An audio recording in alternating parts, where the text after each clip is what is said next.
chat.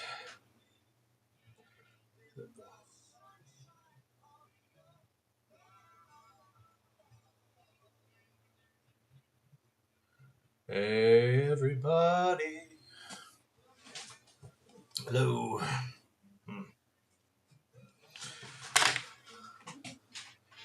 Hey, Shook. Welcome to the chat.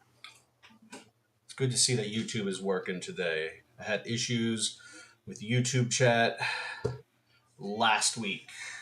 None of the actual, chats were coming through.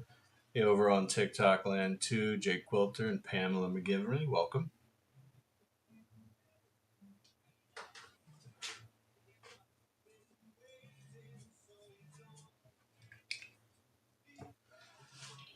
Hello.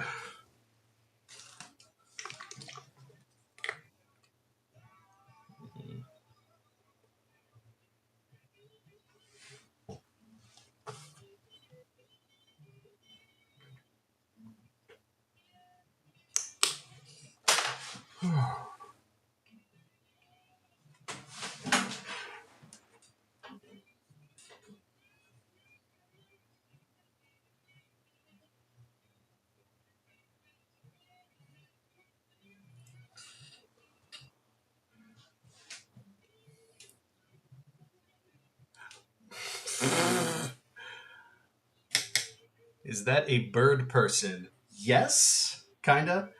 Over on TikTok, Amanda asked. Yeah, it is a bird person. Um, Part of my style that I do. Thank you for that comment there. Thank you for that.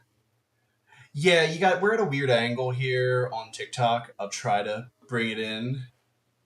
What is the theme today? Well, I actually, really enough, I'm going all over the place. I got multiple chats, and I appreciate you all. That's awesome.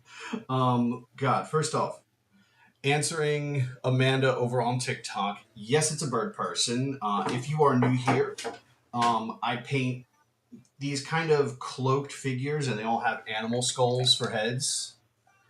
We'll hold it on up. Let me just make sure I don't have dripping paint because I got some very wet stuff glazing right now. I do characters, and they all have animal skulls. Sometimes the animal skulls are representative of what that person is. Thank you. Sometimes it's just because I feel like I want to paint that skull. So sometimes it's deep research. Sometimes it's just cool. Like, I like this skull and I'm going to paint it. Shrek over on YouTube. You were absent last week. Here it is, 11:36 at night, but luckily tomorrow is a holiday. Yeah, I get it, man. Thank you, but you're good. Appreciate that you're here today. Do not feel obligated that you have to show up. Going to bed is a valid excuse. So I am never going to give you any slack for that. Thank you very much, AS. So theme today. I'm thinking we actually, weirdly enough, I got someone reached out to me over on TikTok in a direct message. I thought this was a very cool thing because, again, this goes into the whole reason why I do this is that the whole Philly Art Dad came of because I didn't have my parents, as awesome as they are, and they were back when I was starting out and getting ready to go to college and all that stuff. They were woefully unprepared for what it meant to be an art student in college. Thank you very much, Uzi. I'm hoping I'm pronouncing that right. Thank you. So I had actually a mother reach out to me on TikTok whose daughter is currently going through the college application process. They're going to their senior year, and it's like, what is it like? What are good schools? Like, what schools have good programs? Like, how do you apply? What are their steps? And it really got me thinking, like, holy shit. First off, it's been a minute since I applied. I graduated high school in 2004, so it's been like 21 years since I've done that. Thank you very much, Amanda. I'm very talented. I appreciate it. I try. So yeah, it set me on a path to actually like check out some stuff about what is going on in the current like portfolio world and applying for colleges. Like it's a lot. Also, if you're on TikTok, don't forget tap that screen, hit the like button. Hey, Keo over on YouTube. Happy to see that YouTube is working again. I had issues last week where the YouTube chat was not showing up in OBS for me, so I'm happy to see that it's working today. Also, Amanda, thank you for the follow over on TikTok. Absolutely sick. Um, Also, kind of like I guess I should have goals too with these lives as well. We got if you are watching on TikTok, we are about just 20 followers shy of hitting 1100. So would love to see that happen. Amanda, your follow over there is going to help that out. So very much appreciated. Over on YouTube, we're going slow there, guys. So if you feel free, I would love the follow. Or the sub, I guess, subscribe over there on YouTube. We're currently sitting at 323. I did just post a new video today, guys. So also make sure when you get a chance, no matter what platform you're on, go over, give that video some love. I would greatly appreciate it. I did one of my, I think this was one of the first times I actually was able to respond to an actual viewer. They had a question on a video, and it was really great to actually respond to that comment. So that was super cool. But like I said, as far as subscribers go over on YouTube, we're sitting at 323. I would love to get that to 350 in the next month or so. I know that's a little bit more of a loftier goal than 20. That's like 30 versus 20, a little more of a loftier goal, but I appreciate all you guys being here on YouTube and doing that. And if I haven't said this already before, I also have a Twitch, and we just hit 20 followers over there on Twitch. So we're working to 30. So again, no matter where you are or what streaming platform you use, go ahead, hit them up. A lot of the links can be found at the link in my bio, no matter which platform you're viewing. So make sure to go over there and give me a follow on the other platforms as well. That way you can be a little more informed about when things are going live, and we're throwing down. Liam says he likes the hearts. What is your Twitch? I am Philly Art Dad over on Twitch as well. That's adorable. Amanda, thank you for tapping the screen so much. You're entertaining my child right now. Liam is my little boy. You're lighting up the screen with hearts, and he's seeing it. And my little dude is downstairs apparently watching the stream as well. And he's absolutely loving it. So thank you for the likes, and thank you for giving my wife some free entertainment from my child. Thank you so much. So yeah, Kia, like I said, Philly Art Dad is over on Twitch as well. Yeah, that's what I love to hear, Amanda. I do also have an Instagram. On Instagram, it is Michael Weaver Art. I had 2 accounts at one point in time. One was Philly Art Dad, but it was just too much managing 2 accounts. So I just kind of let the other one die, and I'm going to have to close that one out. Or I might just change the name there so I have it as like a backup account if things go sideways on Instagram. But Philly Art Dad is going to be my main my main account on Instagram, which is, like I said, currently Michael Weaver Art. Will eventually go over to Philly Art Dad as well, just to keep the brand consistent. Ethan Johnson over on YouTube, what are you making? Also, hey bro, to you as well, and thank you for the compliment. I appreciate that much. I don't know if this is your first time, Ethan, joining, or if you've been on before, but we are currently still working on the piece that I've been working on for the past couple lives for a gallery show here in Philly at my personal favorite gallery, Arch Enemy Arts, for their As Above, So Below. show coming up. Apple Pie over on TikTok. I see your question. I will get to it in a second. Um, so yeah, the whole basic thing. There's no actual theme. Like you don't have a need to have a specific subject matter. The only stipulation for the As Above So Below show is that your piece has to be able to be flipped. So it has to have essentially 2 points of view. So that's what I'm currently working on. I'm going to hold it up again because I always love showing off my stuff, and that's kind of why I stream. So in one direction, you've got the Reaper figure, or my bird person, as Amanda said. It is a vulture skull because why not? Let's associate Death and the Vulture is an absolute. It's generic, but I like painting. I don't get a chance to paint bird skulls as much, and they are fun as hell. So I had to do this. No, don't apologize, Amanda. I apologize if I'm making you feel subconscious. That is not my intention. But then what's cool about the As Above So Below show, halfway through the gallery opening, they go through the entire space that has everything for the As Above So Below show, and they will physically flip the piece over to show the other side. So we got my more royal figure, knives or swords in the back. The one thing that I haven't done is the hands yet. I do have the hand grabbing the cloak, and the other one is offering up the heart. So some really cool stuff there. I'm so stoked for. Also, Burn Designs over on TikTok. Thank you for the follow. That is so cool. And back to Apple Pie over on TikTok. Genuine question. What do you call the transparent thing you are drawing on? This is a drawing desk. It is just a glass top drawing desk. I do actually have a moderator.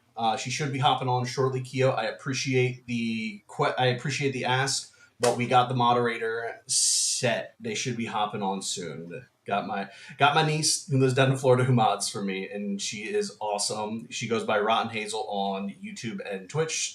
So when she does hop on, make sure to also give her a happy birthday because tomorrow is my niece's birthday. So that is cool. But I appreciate that. Yeah, especially after that one.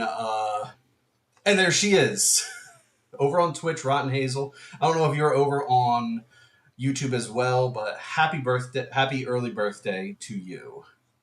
But yeah, I appreciate the offer, Keo, especially after that one time. Literally the next day, my wife was like, my sister and your niece would totally be able. Then, well, I apologize because your aunt said it was tomorrow, not yesterday. So happy belated birthday. And I hope you hear that, Nikita. Her birthday was yesterday. um, we got off topic here. What if they had kitten paws instead of hands? That's an interesting thought. I don't know if it would fit the theme here. That was from over on TikTok, but no, they are going to be skeletal hands. I like keeping the actual features of the characters to a minimum. That's why I get that. That's why the characters just wear these very large robes that essentially obscure the majority of their body. The interior of the robes are just dark voids, and it's just heads and hands, just so they can interact. And I do have my skeletal hand model right here that has honestly been super great, though, so I can easily check out and look at all the actual bones of the hand. I love this thing. It was like maybe $15 is all it was on Amazon. That would make a sick TCG playmat. I think it might actually be the right size too. This would actually be a sick just desk mat too. So that might be something I look at. That zebra guy, appreciate that. I am honestly looking for ways to, what's the right term here? Sell my art that is not in the standard gallery aspect of just like, here are prints and here's original art. So an actual like table mat or a TCG play mat, that would be sick as hell, honestly. And this one I feel would honestly be perfect for like your game, especially like Magic the Gathering. That would be sick as hell. I have not played Paper Magic in ages. I actually got rid of my old collection, like, and I had shit from Ice Age and the whole Gaza, or not Urza's cycle, not Gaza cycle. That's a completely different can of worms there. And Audrey, you'll be happy to know that Kita has fixed your birthday in her annual calendar notification, so that will not happen again. Hopefully. Uh, Zebra guy over on TikTok, I would 100% could see people rocking it for MTG. That was why I stopped. I was like, whoa. Honestly, thank you for the suggestion. I will absolutely take a look at doing this. Like, um, even making an actual what if you sell blacklight wall hangs? That would be a whole different thing, and potentially UV reactive paints. I have not played around with, so I have no idea. But the zebra guy, thank you for that suggestion. I'm absolutely going to explore that. I do have a question for you then on that. Keo, YouTube's glitching really bad. Yeah, I get it. Um, Sorry, I'm bouncing around. For you, Zebra Guy, over on TikTok. Also, thank you for the follow. Hell yeah, getting us closer and closer to that 1,100 follower goal over on TikTok. So thank you so much. Um, if I were to make MTG specific play mats, would you want just a plain um, playmat style where you just see the art, or do you like having the option of having like here are the cutout or not cutout, but the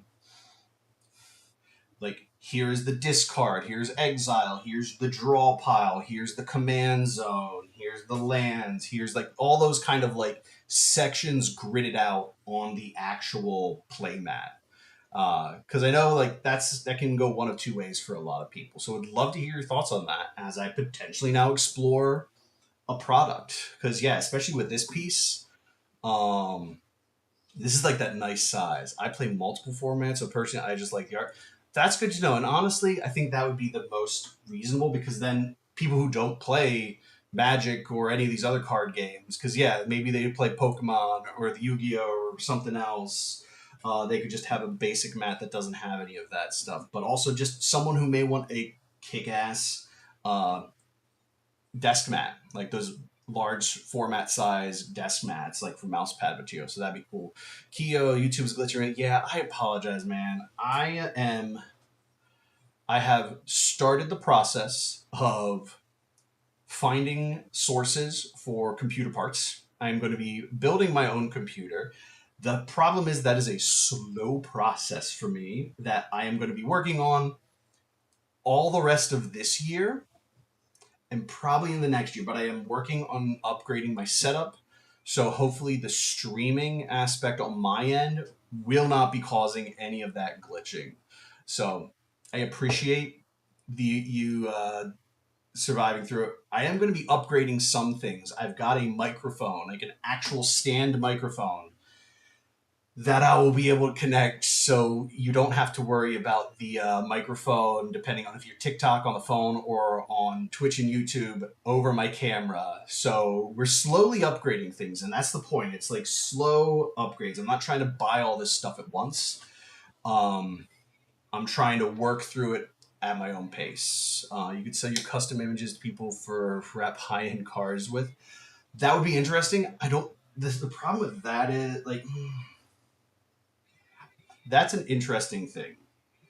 I understand like when I put my art to sell, literally anyone can buy it, and that's the point. And I want people to buy it. I don't know if that would be good enough here. I'm and I don't know. I also am kind of worried about like oh, I appreciate that. But also like I don't know how I personally feel about somebody else um driving around a car. I also don't know what that kind of person is, and like I don't want to. Do I want to be on their car with whatever bumper stickers and crap they're putting on there? Like I don't know. I can disavow a lot of people and their ideologies, but I also don't want to be Like seeing my stuff on somebody else's car like that could be kind of weird and wonky, but appreciate the thought. I love getting ideas from everyone, but totally appreciate that. But I am actually on product. I haven't worked on it yet, but I do plan on painting a custom skate deck. I haven't started yet. As you can see, it is fully blank, but I have prepped the skateboard. Um, I even got these little blocks screwed into the back mainly so I can set it on my drawing desk to make it easier to paint. But this is something I'm super stoked. Mimo over on YouTube, how are you doing? I'm doing pretty well. Yeah, it's a good day. Give me a second. Let me just put some stuff back there. Thank you for asking. Appreciate that. But yeah, I'm doing pretty good. I can't complain. I'm in the studio tonight, which is always a good day. Took my kid to his first swim lesson for this summer, and that was great, which was also his first swim lesson without his dad in the pool with him. So I was on edge as a nervous parent, and he fucking rocked it. Hell yeah. So I'm kind of riding that high too, which is always nice. So yeah. But other than that, we're in the studio, we're painting. I'm okay. I have the AC currently turned off because otherwise it's going to just be this massive drone in the background. So I might have to kick it on a little later on just because it's going to potentially get sweltering hot. Like this weekend, it's supposed to get up into like 90s, and I'm dreading that. Thinking about getting started with skateboarding, just not sure how to begin. If you learn to, please let me know. I have a longboard that's sitting in the back that I got 2 Christmases ago, I think, because my wife, who is amazing, got it for me because I was very much like, you know what I kind of wish I got into back in when I was younger was skateboarding. And lo and behold, that Christmas, she gets me a skateboard. I need to actually get out and do it. I guess it's just also a matter of finding time when I've got a little dude to run after, too. Um, Dina's DD Gamer, sup, bro? Sup to you too. I'm about to throw my phone. My computer's slow glitching since it is 1 a.m. I'm not sure, Kyo, if it's just because it's 1 a.m. I mean, I don't know. Does because like I figured most websites would be like, hey, yes, it's 1 a.m. for you, but you know, it's 5 p.m. for someone else who may also be watching YouTube. But hey, I appreciate you taking the blame and not blaming me for the stuff.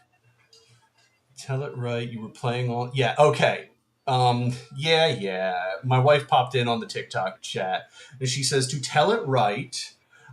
You were playing on them at the store, talking about how you always wish to learn. Yes. So that is the actual story. I see Mimo over on YouTube. I'll get to you in a second. Yes, wifey, you all have a cute. I'm still trying to hit. Thank you so much. You've got that like counter up to over 2.3 thousand. That is sick as hell. Also, if you like what I'm doing, like over on TikTok, I don't on YouTube and Twitch. I'm not sure how any of like the donations work. I'm not here trying to beg you guys for money, but I am obviously as a streamer. Like I've been doing this about 2 months now, and I'm trying to make the content creation and art as a career.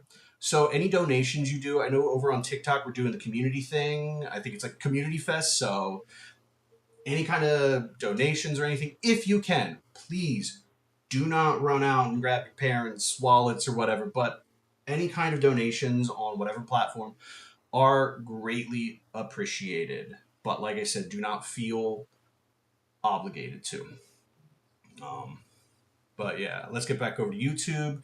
Mimo, yeah, it seems really fun. Longboarding as well seems more relaxing. Just cruise around on that thing. Yeah, that's honestly why I was really up for the longboard because it was a lot more. It felt a lot more relaxed and more real estate for the skateboard when I would start, as opposed to standard skateboard, which is a lot shorter. And I'm like, I would fall and break my ass. It's always glitchy at 1 a.m. Just very bad today. Totally understandable. Not don't do that. But I do hope we generate at least a safe community here. But I absolutely understand the um why can I think the concern about sharing a location. Like, yeah, I've I've kind of already shared my location being Philly Art Dad. It's kind of in the title, but hey, I get it. And Zebra Guy over on Twitch. Awesome. Thank you for popping over there. Yeah. You don't get as much of the view over on TikTok. No, not digital art. We got a full. It's a wood canvas. Yeah, all the hearts. But yeah, it hit a wall. I'm sorry, Keo. Maybe refresh your phone, restart. I don't know. Keep me updated on the stream. I need to go to sleep, but it'll be joining in for more streams. Awesome, Mimo. Don't forget to get, if you want to make sure, like, shameless self promotion. If you want to stay in the know and all that stuff, follow. Hit the subscribe button on the profile. I would greatly appreciate that. I'm obviously YouTube is my lower follower count, not counting Twitch, which I started only like a month and a half ago. But making sure you follow on all my platforms is the best way to stay informed with this stuff. It's a giant screen. Yeah. So yeah, the glass thing is not a tablet. This is just a drawing desk. It's got a drawer down here, drawers over here. It's just a really nice drawing desk. I forget. I've had this for like since 2013, and this thing has been a beast, and I love it. But yeah, I will definitely keep the stream posted. Like I said, all the shorts videos that I'm currently posting have me currently working on art, or you should see the why can't I think of it? What I'm working on in those videos. So yeah, thank you very much, Mimo. Sleep well. Thank you for going to bed at I'm hoping a reasonable time. I've had people stay up until like 2 a.m. like someone we know, Keo, over on YouTube. But I get it. But yeah, I've been trying to stream to TikTok from OBS on my platforms. It is just the last time I did it, and I don't know if this was an OBS issue or if it was a TikTok issue, but the stream just stopped like 20 minutes in. And that was it. And it kind of sucked. So I've been hesitant to stream to TikTok from OBS. And if I was streaming, you'd at least get a better view. The screen size would be smaller, but you would still see more of what I'm painting. So I totally understand like I said, Twitch, YouTube, you get a much bigger picture because of the kind of platform that it is, or that they are.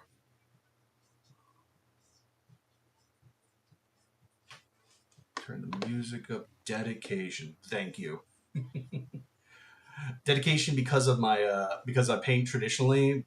Because that's the case, I'm down with it. Yeah, I've always enjoyed traditional paint. Like I've dabbled in digital drawing and that kind of stuff, but it was just like I don't know. I couldn't wrap my head around it.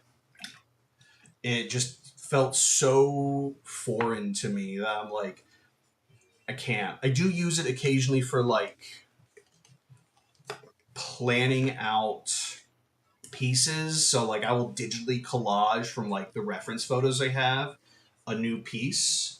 But that's about all that I currently use my tablet for. And like I have an old iPad, but it works. It's still kicking. I don't need anything fancy.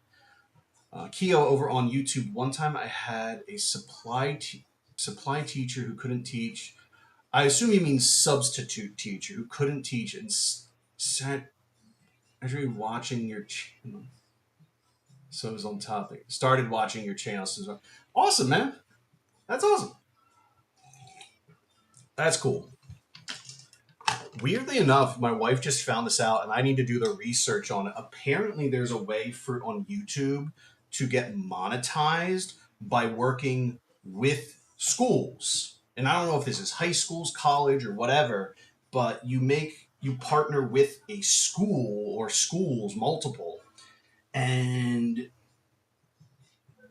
I have to research this, but they can then use those videos you make as teaching materials, and it's like a subscription thing. So I get money for the work that I do to put into these videos, and the teachers in the schools get a resource that they might not have otherwise had, which is super cool. My friends got me into digital key over on YouTube. My friends got me into digital drawing. They got me a device that you can add to notebooks to send what you draw from the book. I have seen that. Yeah, it's like a paper. It's an actual paper. I forget. I know something similar to what you're talking about, and it is super cool. Like the technology where you can actually draw with your pen or pencil, and it will just be like pop it over to your computer, and then you can actually then work on it and like vectorize it over there. I love that idea. Um, I don't know if that would fit into my workflow here. I think it's cool, but I think if I ever wanted to do more, like, hey, I really need vectors for like a t-shirt design, things like that, I could see that being very beneficial. Um, so that might be something I need to look into for myself. Uh, but thank you for the reminder, Keo. Super appreciated. All right, guys. I gotta say first off, thank you all for being awesome viewers tonight. Um, I appreciate all the comments, all the interactions. Um, Same thing over on you. I know I've mentioned this for TikTok. Um, Tap that screen, hit that like if you can. Uh, Give a donation. Same thing over on YouTube. Make sure you hit that like button. I know there's a bunch of interactions in the little chat bar over on YouTube. Feel free to tap away at those. Hit that thumbs up. Hit that heart to send those likes. Let the algorithm know that you like this stuff and you want to see more of it. So YouTube actually, pushes my content out to more people, which I'm hoping doing the live tonight does that. Because like I said, the video on YouTube kind of stalled out at 120 views, but these lives tend to help revitalize the content that's current. Why am I always the only viewer? Are you currently the only viewer? We had a few people on YouTube, Kia. Mimo just dropped out. Dina's DD Gamer. I don't know if you're still lurking around on YouTube. And we had Shrek over there, Ethan Johnson over on YouTube. There and AS. There are a few people on YouTube, so maybe they just had to kick out early. But I mean, it is what it is. But I appreciate you being here nonetheless. Like I said, we got 5 people over on TikTok watching. That is super cool. Have some fun activity books followed over on TikTok. Thank you very much for that follow. Inching me closer and closer to the 1,100 goal. People joined. Awesome, Keo. Then I guess keep saying that so more people join over on YouTube as well. But yeah. Oh, and Zebra Guy, shameless self promotion. If you like the desk, if you actually go to the link in my bio, no matter which platform you are, Twitch, TikTok, or YouTube, you should see the little all my links or like link in bio link up there. You can click that, and it'll actually one of the first 2 links. It will either be my favorite art supplies, or my library. There should be the top 2 options, but if you go to like Philly Art Dad's favorite art supplies, you can find like not only like the paints I use, the brushes I use, the panels I use, but also furniture I use. So like this desk, I'm not saying you want to buy a full-on drawing desk, but if you're ever interested in the materials that I'm using in my work, you can find all of that stuff in the link in my bio. And yes, it is an affiliate links, and it does help me out, gives me a bit of a kickback, helps me keep doing what I'm doing here. It's through a platform called Bendable. Highly recommend it. I love it because, first off, it's not the Amazon affiliate program. That was a pain in the ass to try to do. Um, but what's nice is it's an affiliate program that works with a bunch of platforms. So I have like all of my books through Barnes and Noble, so you can find what I have in my art library. Dick Blick has a lot of the supplies, furniture through Wayfair, things like that. It's super cool. I highly recommend checking it out if you want to see what, like I said, the stuff that I am using would go ahead, check it out and see that. I'm gonna turn on the AC. So I apologize. We're gonna have that drone in the background because it's starting to creep up in temp. It's getting a little stuffy. So hopefully we'll just let it be on for a little bit, cool me down, and then I can turn it back off to chat so you can hopefully hear me more. My God, we got wildly off topic, but that's cool. Like, I love when you guys ask questions, but like I said, the topic of the night that we were starting on was college, art school as a thing. Um, should I go to art school? Is it absolutely something I really need to do, or can I get by without doing the whole art school thing? And additionally, if I do go to art school, what's the process of like the application and especially the portfolio? Creating the actual artist portfolio for college is a lot. If it's not something you're familiar with, or if your art teacher has prepared you for. So, if you've got any specific questions too about art school and we're getting prepped for it, things like that, drop them in the chats. I would love to answer that. Like I said, I had a mother who was helping out her daughter. I don't know if she's joined the live yet over on TikTok or YouTube. I know that's where she was. But she reached out to me because her daughter's prepping to going to be a senior next year and prepping the portfolio and getting all that stuff figured out. And it's a lot. Um, so it's just one of those things that I don't think people are nearly prepped enough for. If you could do it again, if I could do what again? Prep my portfolio again? I assume the question would be. The wife asking leading questions over on TikTok. I appreciate you, hon. Love you. Do I do we do the hard thing for you? I love you, hon. Would you do art school again and the same majors focus? Ooh. So I want to say yes. I would do art school again. I found a lot of value in it personally. I got exposed to lot of different mediums that I would not have. Um, why can't I think of it? That I would not have explored on my own. Case in point, for those that are new here, while I'm not on that stage yet, all of my work involves embroidery. So I will actually, when I'm done painting, I will actually go back and add embroidered elements onto the painting. Um, I don't think I would have actually ever thought of that if I didn't go to school for it. Now, what I would have changed differently is when I originally went to school, I went to school for art education, um, to become an art teacher. That didn't pan out, sadly, but hey, I'm still kind of using that art education degree here by talking to you guys and creating this content with a subject that I am intimately familiar with.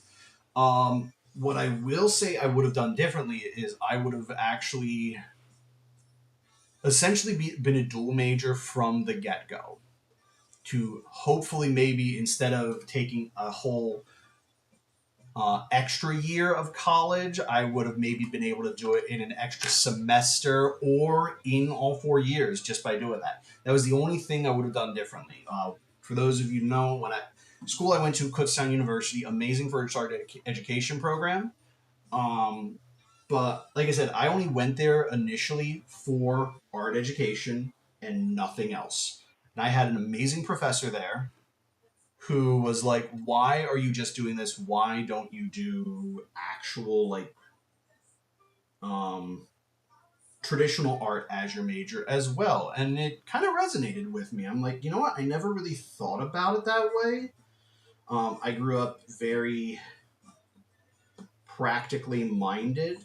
That is a trait that my father passed down on to me as well. Um, so it's just one of those things. It's like, you know what? Never thought of that before. So yeah, I grabbed a second major back in college, and now I have that as well.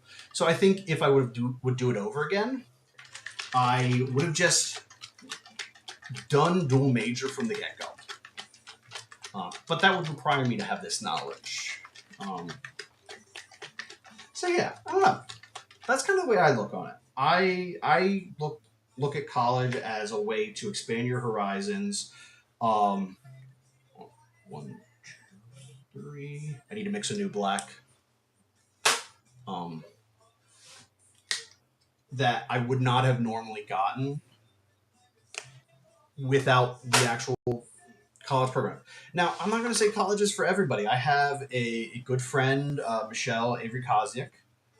She goes by Velvet Mush on all platforms. Local Philly artist. Amazing work. Never went to college. Or she went to college briefly, figured this is not for me, and she dropped out. But she is an amazingly talented artist. Who shows and has shown in multiple galleries some absolutely amazing work. And I think she is just as if not better than some classically trained artists.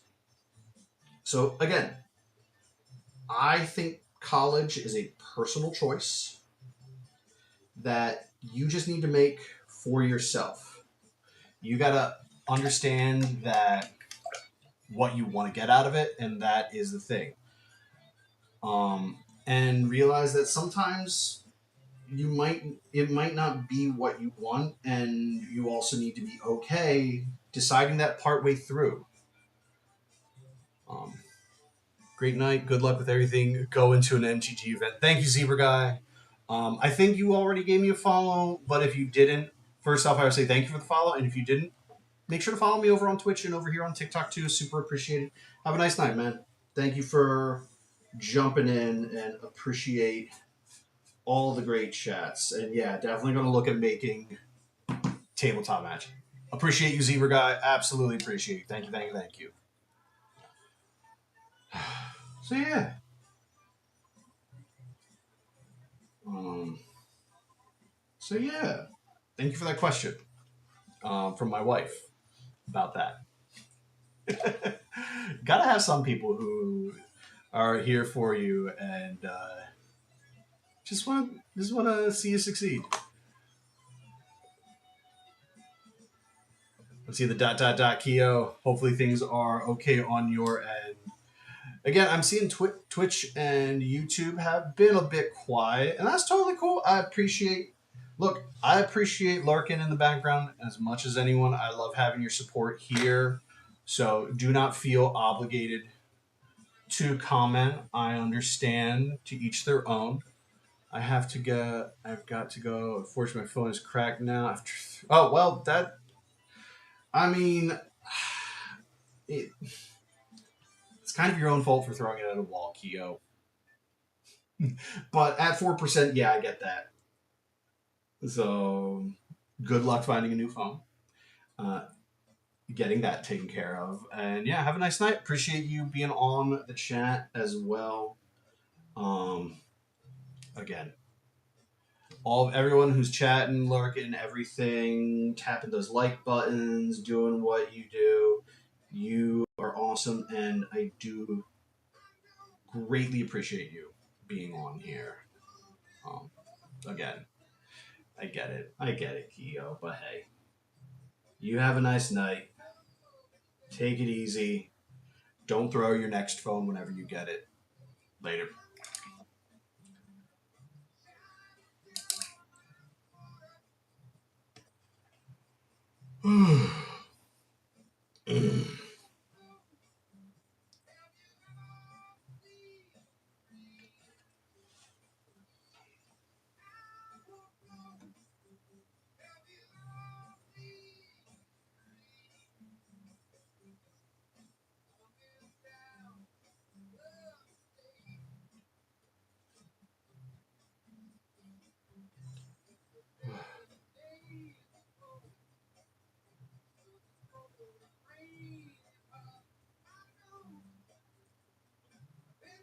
So yeah, I definitely think in the future I've actually already, right before the we started the stream, I actually was working on a script to go over some basics of portfolio building for any students who may be working on that either over the summer or next year. Because obviously, I know we're in the summer, but school is going, as much as some of you I'm sure don't want to think about it. School is going to be starting up. Um, like I only know this because I was talking with the wife, and our little guy is starting pre-K, and he essentially starts that in 10 weeks, and that's weird to think of. So the thought of school is currently on my brain. So I know a lot of people when they think about doing that, it's gonna be a big thing that's gonna happen.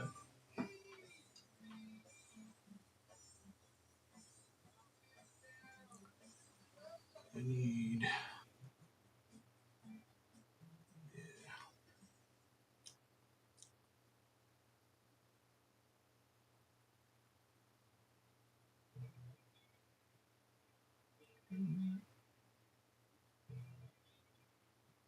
for kids looking for today. Would you suggest getting business or marketing cross skills?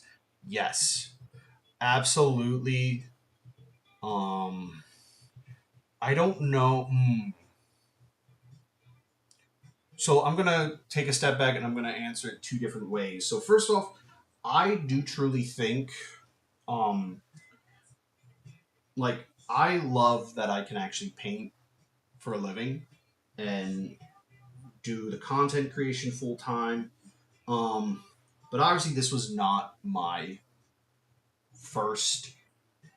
Um, why can't I think of it? This was not my first intention when wanting to be an artist and growing up as a budding artist um, early on. So my first thing I would recommend is if you have the ability to going to college for art, dual major. Do one major, do your first in fine art in that medium you love, be it painting or whatever. Do that major in art, and then in the for your second major, something a little more practical. Now that can be like graphic design, or I know some schools call it communication design.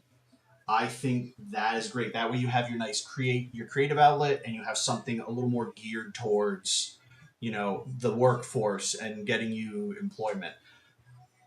You can just do a graphic design degree, and that's totally fine. But like I said, if you are adamant that you want to do an art degree, like I want to have a bachelor's of fine arts in painting or whatever, take the time and work on getting a second degree as well. So dual major, take the extra year or semester and do that.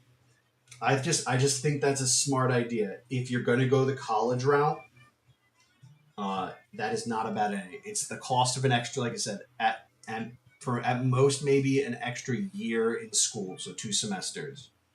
Um, but as far as would you suggest getting business or marketing cross skills?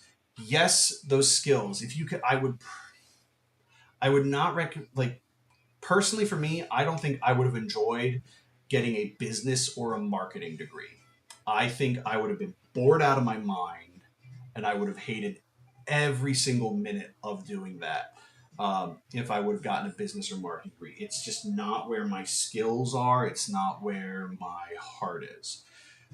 But with that being said, I do wish the school that I went to, Kutztown University, offered more in the way of business and marketing for artists. I literally had one class, and that was it. And they were like, "Cool, you're ready for the art world." And I'm like hell, I am. So that's one of the things I wish they did better.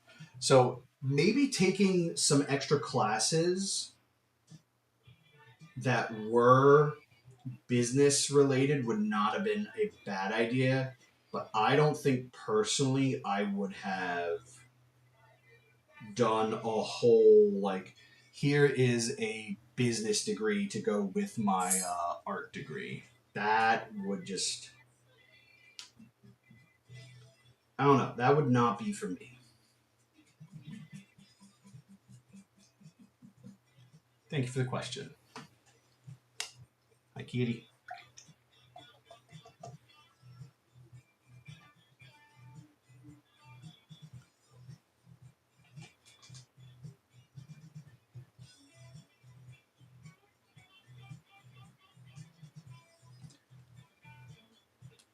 Thank you for the question over on TikTok. Twitch and YouTube, you kind of been quiet over there. I know Keo just left, but if you're there, just drop a hi in the chat. Let me know you're there. Let me know that I still got people lurking over there. That is all. But I appreciate you if you can just do that, so I know you're here. I like knowing who's with me. Yugendra over on TikTok, thanks for joining in on the stream. This Skills Better Gains is offshoots on Coursera. Yes. Yes, Ron Hazel scanned for them. Thank you for lurking. Also, as always, ever vigilant mod. Yeah, I definitely think getting some business and marketing skills through like Coursera or even YouTube would be good. Like I know when I got let go, like during the time of COVID, um, I was doing some graphic design work for the company because I was an artist and I was a creative, and they were like, "You can do this, right?" And I'm like, "Sure," knowing full well that I'd be figuring out half of this shit by the seat of my pants. Um, but I definitely think, obviously, through that I learned a lot. But the problem is, after I got let go from that position, I was like, "Yeah, I could do graphic design. I have like 3-4 years of graphic design from this company, but the problem was I didn't have a degree at the time, and that is a major problem I have with a lot of companies nowadays. Are they want a specific degree? Case in point, I applied for a job in the city for a graphic design position after I got let go, and they immediately threw out my application because I didn't have a degree that said communication design or graphic design. And they were like, sorry, you don't meet our qualifications. Now, most places nowadays will be like a degree or X number of years of equivalent experience, which is great. I'm glad to see that. But I still think it's an outdated concept where a degree equals competency, because that's something I don't agree with, especially like I said in this day and age when a lot of people aren't like a lot of creatives don't want to do college and like do art school as a thing. Um, so I understand that, and it's a struggle.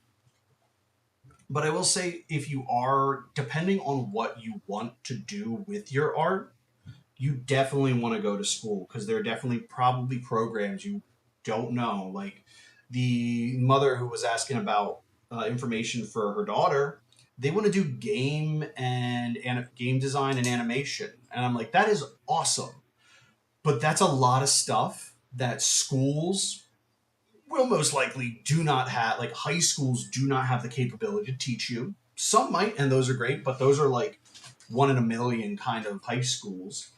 And you can learn some of that information on your own, but I feel like having a formal training in those aspects will really help you get a better understanding of the programs and the stuff that you're doing. And then you have, why can't I think of it? Aspects of art like tattoo. Like, you want to be a tattoo artist. Yeah, you may not necessarily need to go to college for art for that. As long as you draw well, you're pretty good.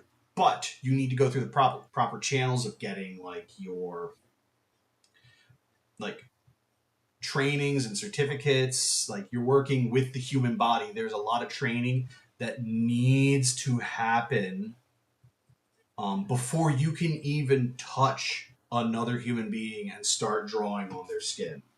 So, in that sense, I think it's very important to, when you're, if and when you are looking at taking that next step into secondary education, be that college or be that kind of skills training, uh, really analyze what you want to do and then make the decision from there. Is college or is that secondary training something I need? So, yeah. So, that is the best thing I can say for those of you who may or may not be going to that next level.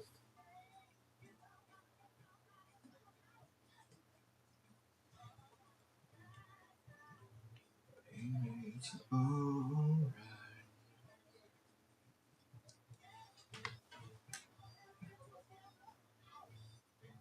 right. Awesome. Again, thank you all for the questions. You have been all, and for the chat, like, you've all been super awesome tonight. Super appreciate that.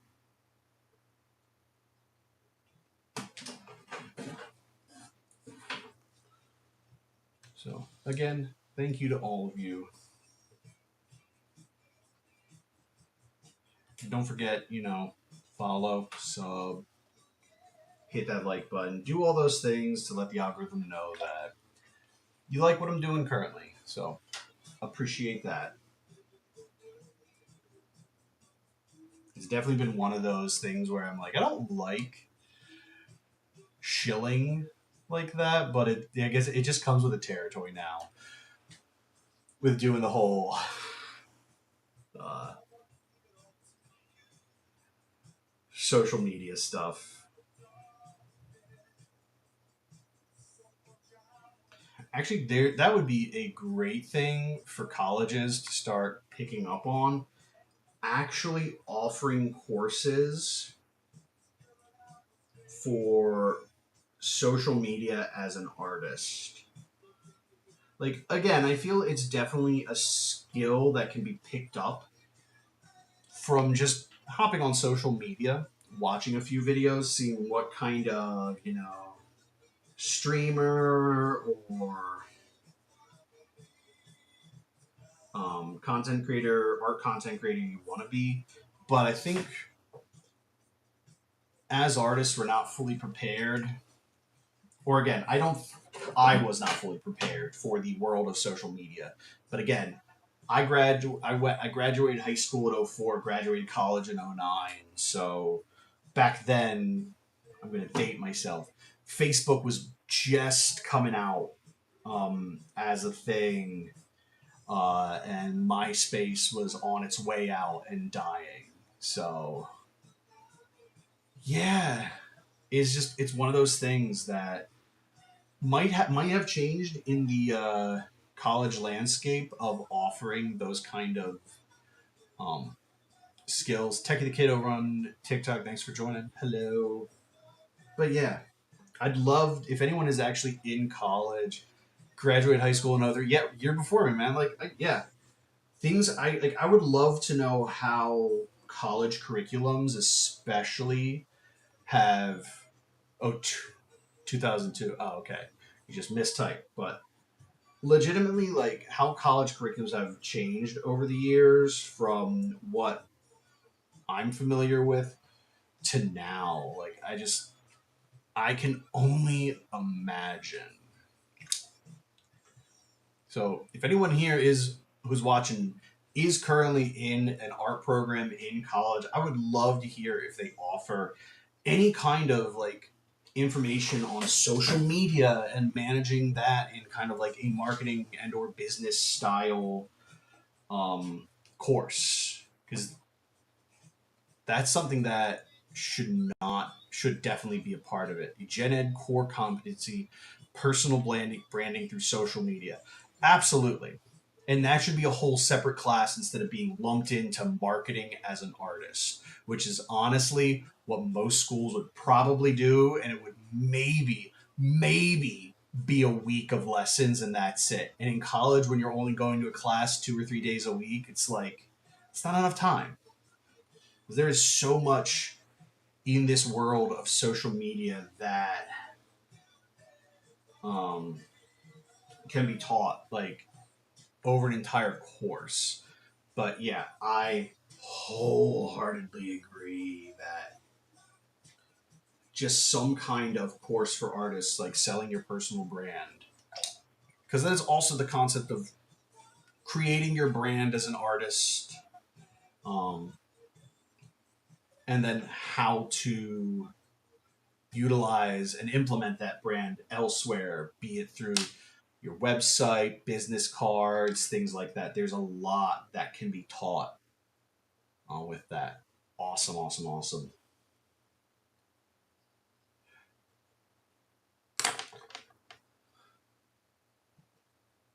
Hell yeah. Techie, I think I follow you as well here on the TikTok.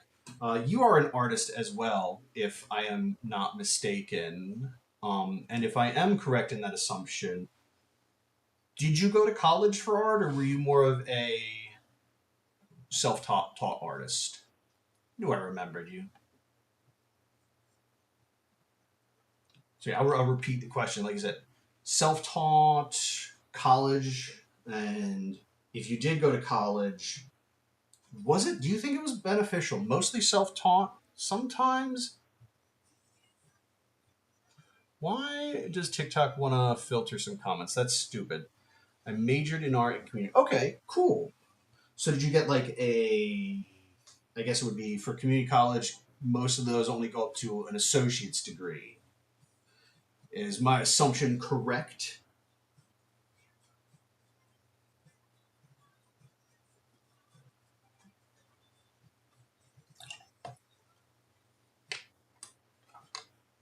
Nice. That's awesome. Okay.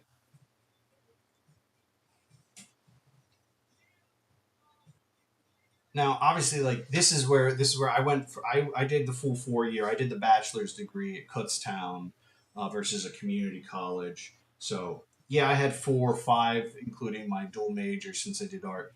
Do you think that the associate's degree in art did that prepare you like for the art world? Like not just here's how to make pretty things, but here's how to actually be a working artist. Thank you so much, Kitty, over on TikTok. I absolutely love seeing people with talent and hobbies do lives. You're doing great. Thank you. And also, thank you for the follow, Kitty. I feel like college is overrated in general. Also, thank you for the rose, Kitty. Super appreciated. Appreciate the gift. Okay. Like I said, I like that. Lewis FX sent a rose too. Thank you so much. And thank you for the like on the live, Lewis FX over on TikTok. I made them. Okay, I made the mistake of going to college, and now I'm 55,000 in debt. Do not do it. Yeah, I get it.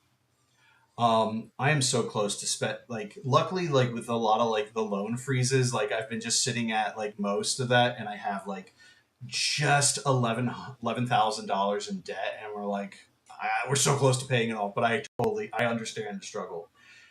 It helped me in that I got to live away from home, but that had the most of it is good for networking. Yeah, that is, yeah. So to your first point, you got you away from home. I definitely think that is definitely a fringe benefit of college is that it will most likely get you away from your home life and get you into a new environment. That is honestly super good, and it will definitely showcase you things that you didn't know before. It is absolutely amazing for networking. That is one of the things I always make sure to point out to people. It's like depending on the college you go to, you could be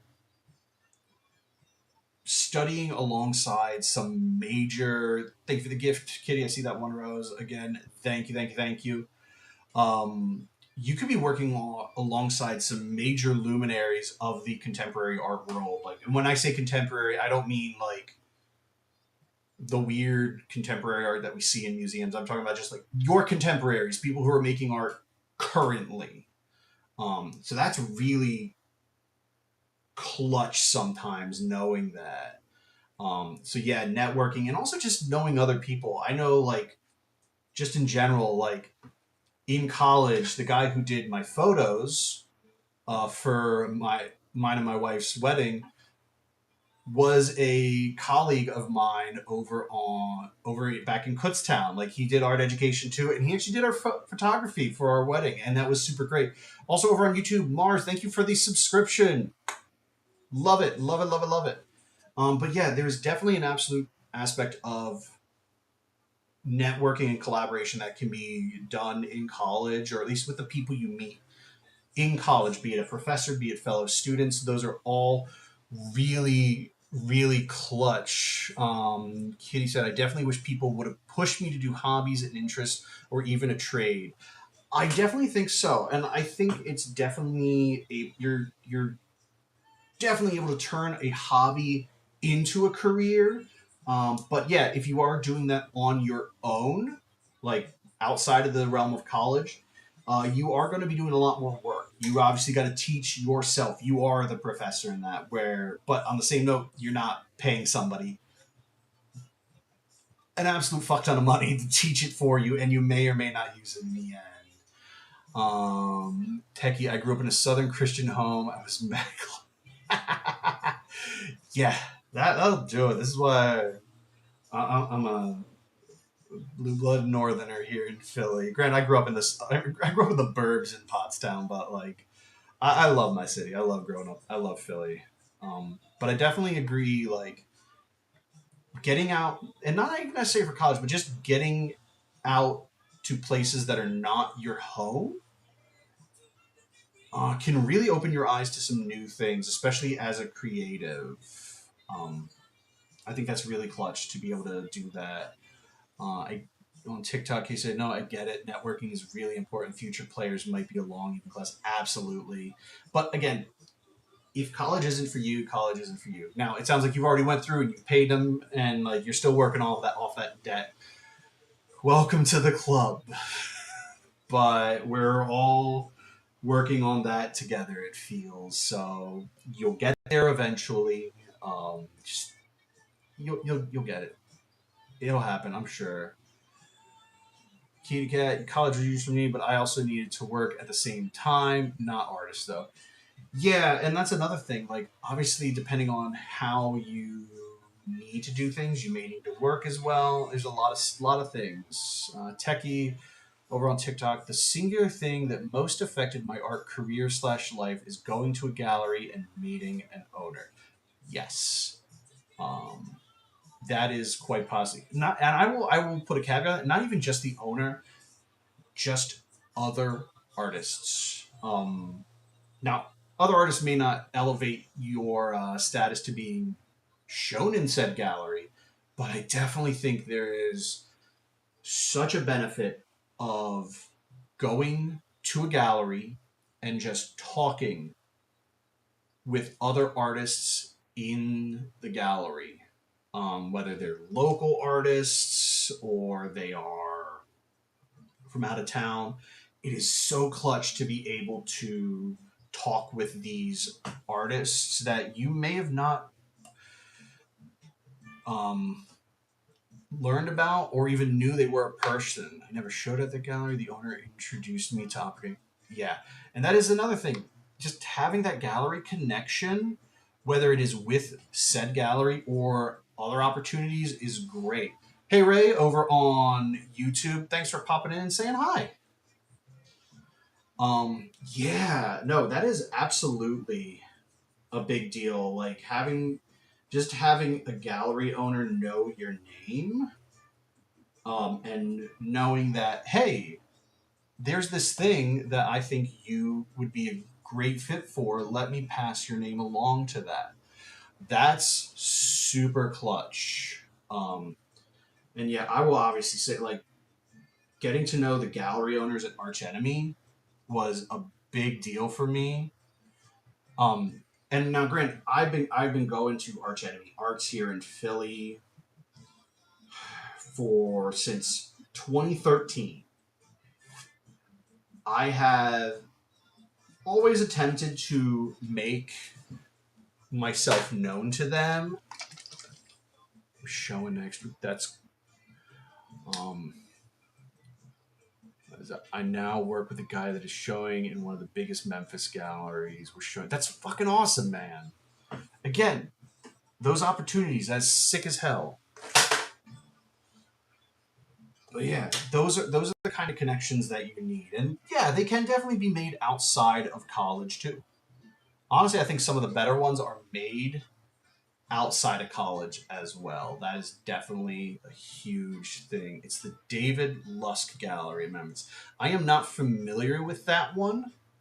So I will have to check that out because I'm always intrigued about other galleries. Like, I'm obviously a little more familiar with galleries here in the Northeast, and I have a few out on the West Coast I work with too. I got some work currently showing in New Mexico at Stranger Factory. The pieces will be online. Is it an online only gallery or is it an actual physical gallery too? Because I've seen a lot of online only galleries have been popping up. I personally know 3 gallery owners. Awesome. Here, is it on the app or just in general? Good to know. I'll have to check that out. David Luskow. I'm going to write that down. Right over on YouTube. What's the time there? I'm in China, so I don't know. We're on the East Coast, man. As the name of the channel would imply, I am from Philadelphia, Pennsylvania. David Lusk. Hell yeah. But yeah, we're out in Philly, man. It's only 6:47 p.m. So I'm assuming it's a lot later where you are. Right. But happy to have you. No, that's awesome. So, and all the gallery owners, are they all different gallery owners in Memphis, I assume?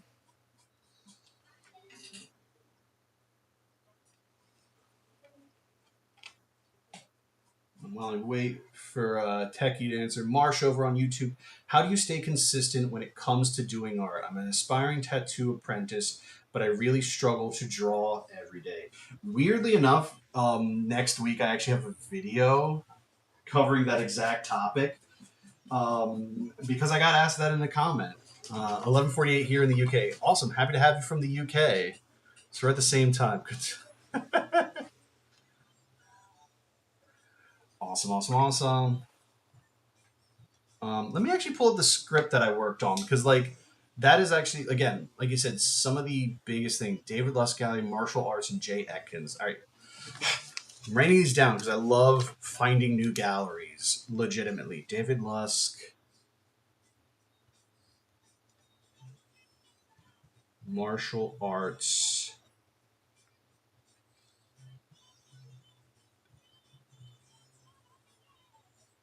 Cool. Wrote those down. Thank you so much, Techie. Appreciate those names. What was I doing? Answering Marsh's question. Staying consistent in your art. Let me see. Where's the script so I can give you some of the cliff notes here? Because, like I said, I'm absolutely going to be doing this video next week. Because I had someone ask about this kind of stuff. Let's see. So I guess like the first thing, and these might sound a little cliche, but they are tried and true. Um, I'm hoping first off you have an art. Um, why can't I think of it? You have a sketchbook, an art book, a sketchbook. That's going to be your lifeline to this. And what I highly recommend doing, I don't know if I have it, try to find a sketchbook that is nice and tiny. This is my next one. So it's a nice little pocket size, kind of like you can hold it, flip it up, or do it long ways. Having a small sketchbook that you can always have with you, along with like a basic mechanical pencil, is going to be your lifesaver, because then what you can do, instead of pulling out your phone to scroll, pull out the sketchbook and your pencil and just doodle. It doesn't have to be anything. It doesn't have to be the best thing in the world. It can just be a stupid little doodle in your book. But just going through the active motions of drawing is going to just help you get the momentum to continue to draw.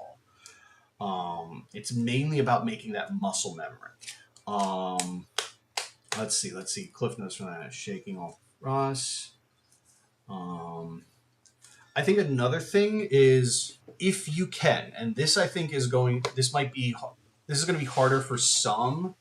Really appreciate your sharing your thoughts. Yeah, absolutely. This is what Philly Art Dad is for. I am here to help you out. You are my art kids. I am your art dad.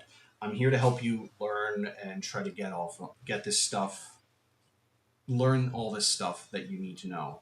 Another thing, if you have the space in your house, in your apartment, your room, set up a little area where your art supplies, Techie, you got a jet. It was absolutely great talking to you too, Techie. Thank you for popping in onto the live tonight. Appreciate having you here.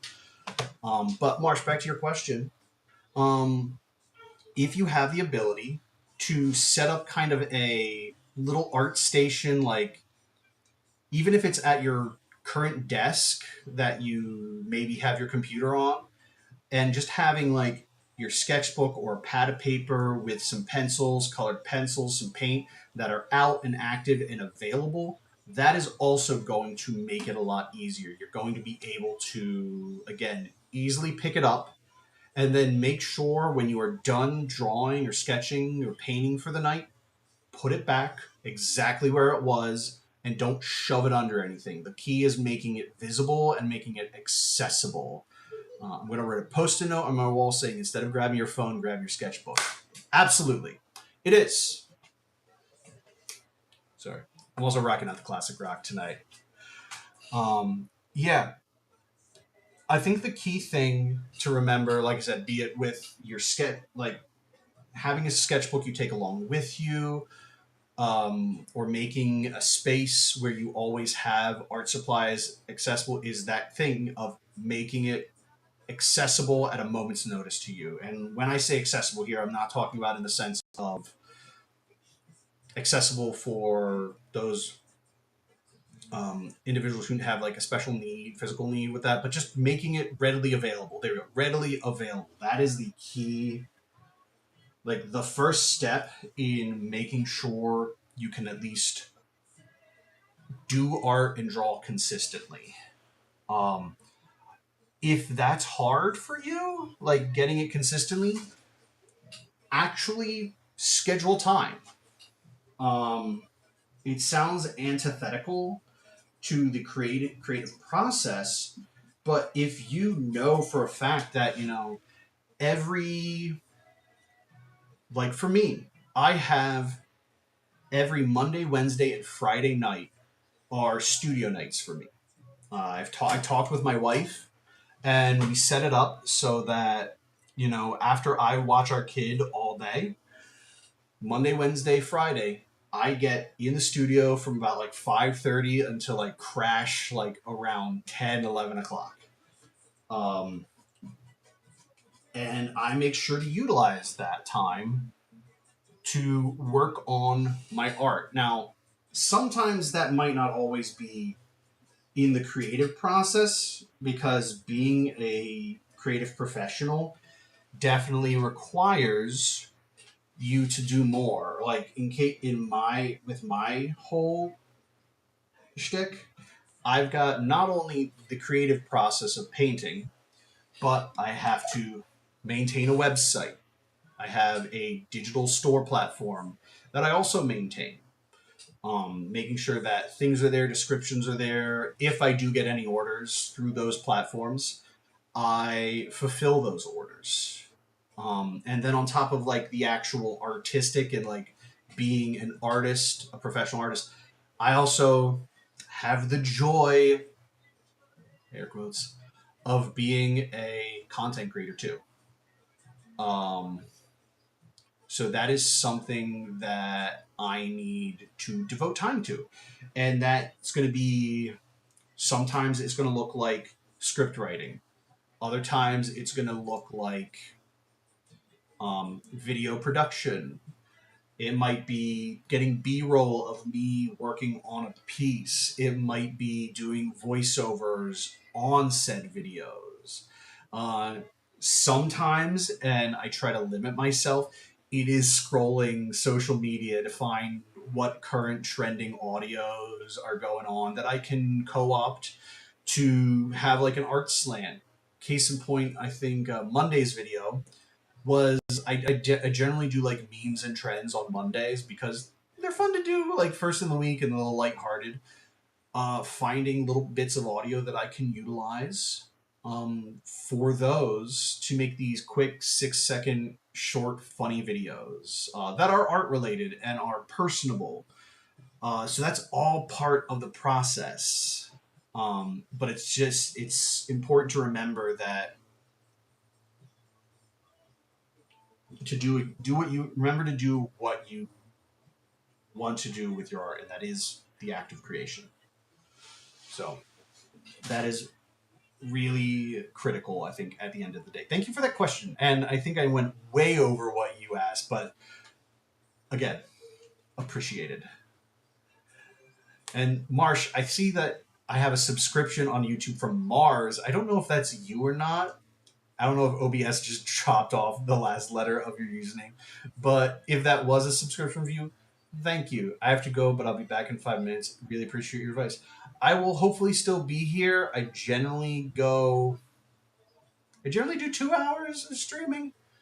I know we're coming in on like that halfway the second hour, but depending on how things go, like I said, if the chat is still going well, I will try to stay on later. But right now, I'm definitely kicking on my AC for a little bit. So yeah, that's me. Okay, perfect. I mean, if you got 2 accounts, that's 2 subscriptions that you could send my way. Sorry, I have to shill every now and then, and I appreciate uh, you guys putting up with my shit. But hey, take care, and we'll see you back in a few minutes.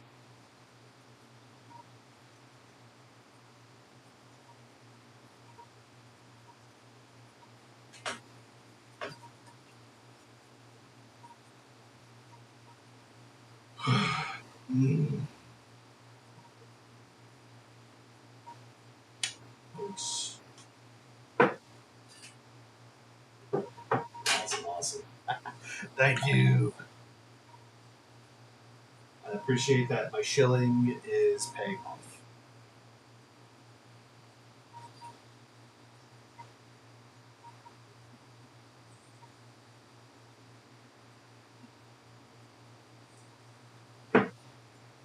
Where's my paint spray? This is not my open paint spray.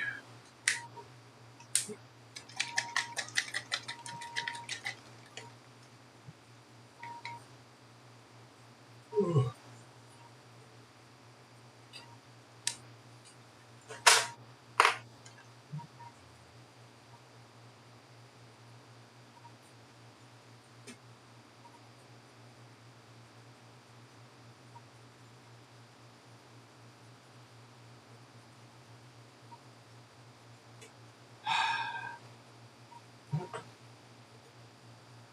FledDog602 over on TikTok. Thank you for joining the stream. Hello.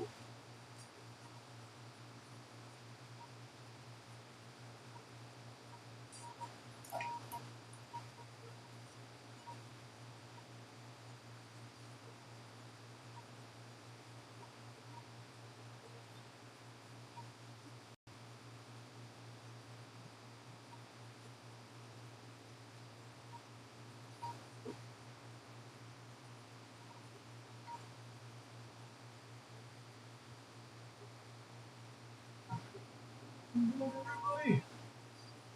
Oh, man.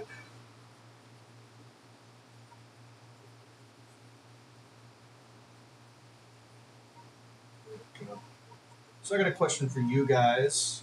I know, again, never going to try to force you to chat with me and talk, but I'd love to know if you are working on anything tonight, creatively or not. What are you guys working on? I'm always intrigued to get a better picture of who's watching and what my audience is into. So if you're working on something tonight, feel free to let me know. Drop it in the chat. I'd love to hear what projects you guys are working on tonight while you're hanging out with me.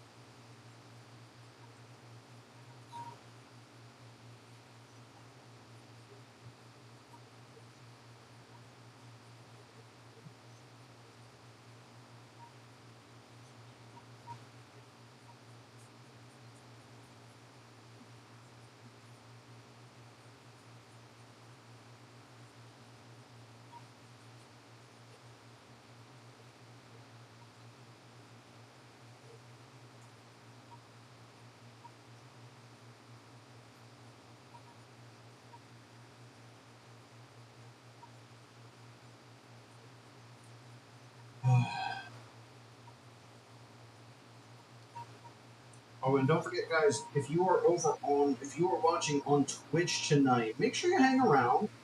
Because whenever I do sign off, I like to go ahead and do a raid on another art YouTuber or art Twitch streamer if I can. So, again, if you are watching this on Twitch, hang out for that. Ginger Honeybee, thank you for hopping in on TikTok. We're painting, we're chatting. If you got any questions for Art Dad, let me know. Or if you just want to let me know what you're working on, I would love to hear that. We were talking about art school and whether or not that was something that may have been to your benefit or not. So if that was something that you have some insight on, would love to hear it. But like I said, over on Twitch, I love to make sure that whenever we're streaming, I like to pass on the love that you guys have given to me over on Twitch to somebody else. So I always like to close off the stream with a raid. So make sure to hang around for that.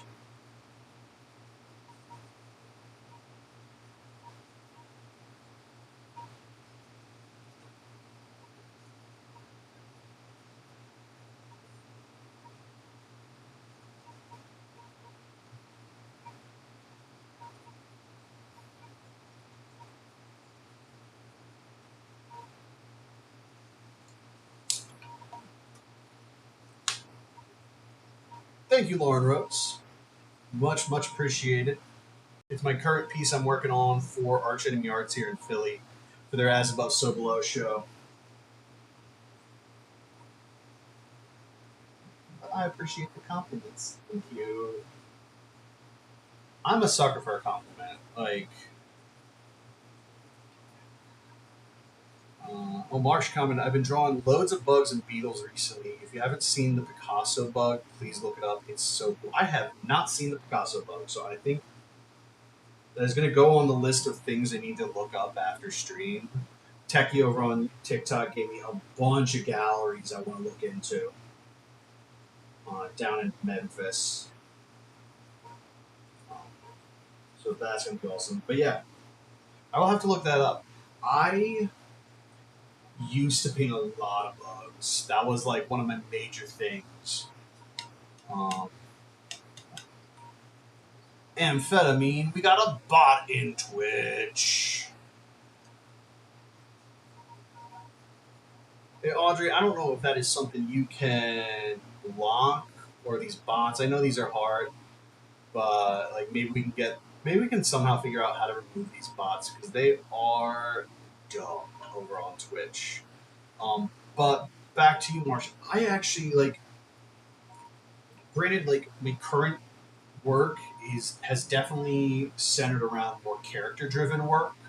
But one of the main pieces of subject matter that has carried over from that is my use of skulls. Like I have been painting skulls for a long time, and that is something that I absolutely love. But I used to paint a lot of mushrooms and a lot of bugs as well. Very much a why can't I think of it? Still life based versus more character based. Over on YouTube, Bat Moonlight, what colors are good? Thank you very much. I've definitely tried to limit my color palette. I'm doing a lot more reds, purples, and like on the teal thing. Like the royal figure over here, absolutely popping off with these reds and teals, and I love it. Thank you so much for that. Lauren Rose, when will this be displayed at Arch Enemy? If I am correct, I believe the As Above, So Below show, which this one will be a part of, is going to be in August. Um, so I'm honestly well ahead of schedule here, but I still have the whole embroidery process I need to do. And then I got another piece I'm working on that for their Celestial themed show in October. So I got that one cooking already. But yeah, it should be in August. I know on the website they generally have a lot of that. I'm actually going to look it up now, see if they have that posted. Though I did see Gwen Sandow Pottery, love your style. Thank you so much, Gwen. Much, much appreciated. It's definitely something I've worked to achieve over. When I say like it's over 15 years of art experience at this point in time.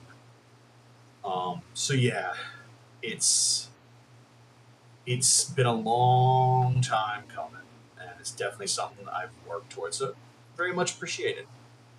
Let's see. Group show series calendar 2025. Let's see when this show is. Like I said, I want to say it's August. See if they have it in the calendar yet. June, July. They don't have it listed in the calendar yet, but I want to say the As Above, So Below show is definitely going to be August. Reds, oranges with teal or turquoise. Oh my soul. Yeah, it's such a good color combination. I like teal. Teals are such a good color. I love them so much, and I really wanted I really wanted to lean into that color palette in this piece here. So thank you, Marsh. I love skulls and skeletons, especially animals. Absolutely fascinated by mycology too. They're definitely the main things that inspire my art as well. It's really beautiful, by the way, inspiring me to keep practicing. That's what I'm here for. Art Dad's inspiring, and that's what we're doing today. I love it. Appreciate you. Thank you so much for the kind words. Uh, yeah, I was gonna say if you are a Skull fan, I'm gonna pop over off screen this way. Um, we're also gonna turn the AC off so I can talk to you guys. Get a drink of ice cold water. One moment.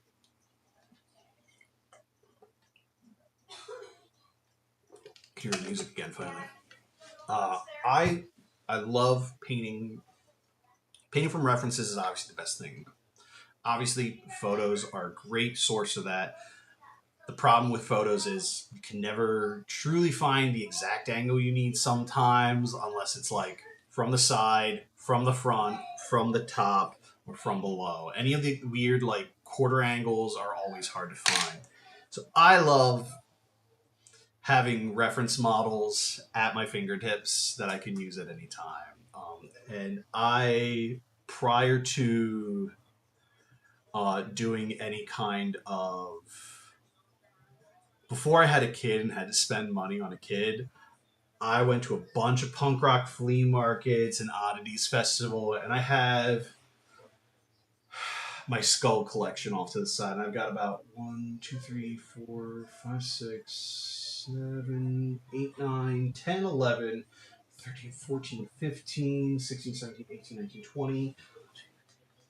25 specimens in my personal collection. And like they're ranging from like I have a bison and a horse skull to like your more average like your goat. I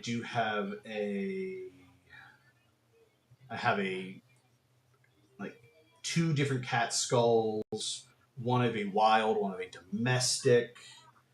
Um, Turtle. I have a lizard skull, and I have a replica crow skull. All that stuff. I can get some out in a second because I love showing that shit off. But it's all the way off screen here. Posture check is always good. For an artist, it absolutely is. Thank you. I'm gonna stand up now, get some skulls, bring them over to the stream to show off because why not? Because like I said, I already showed off my skeleton hand earlier. This model is super clutch when I actually get to draw the hands and do all that stuff. Gonna grab some skulls.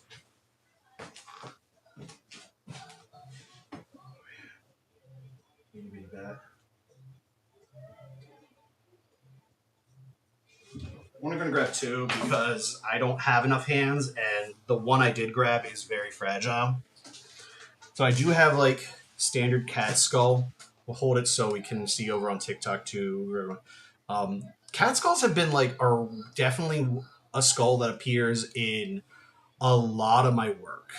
Like looking over on my wall, I've got one.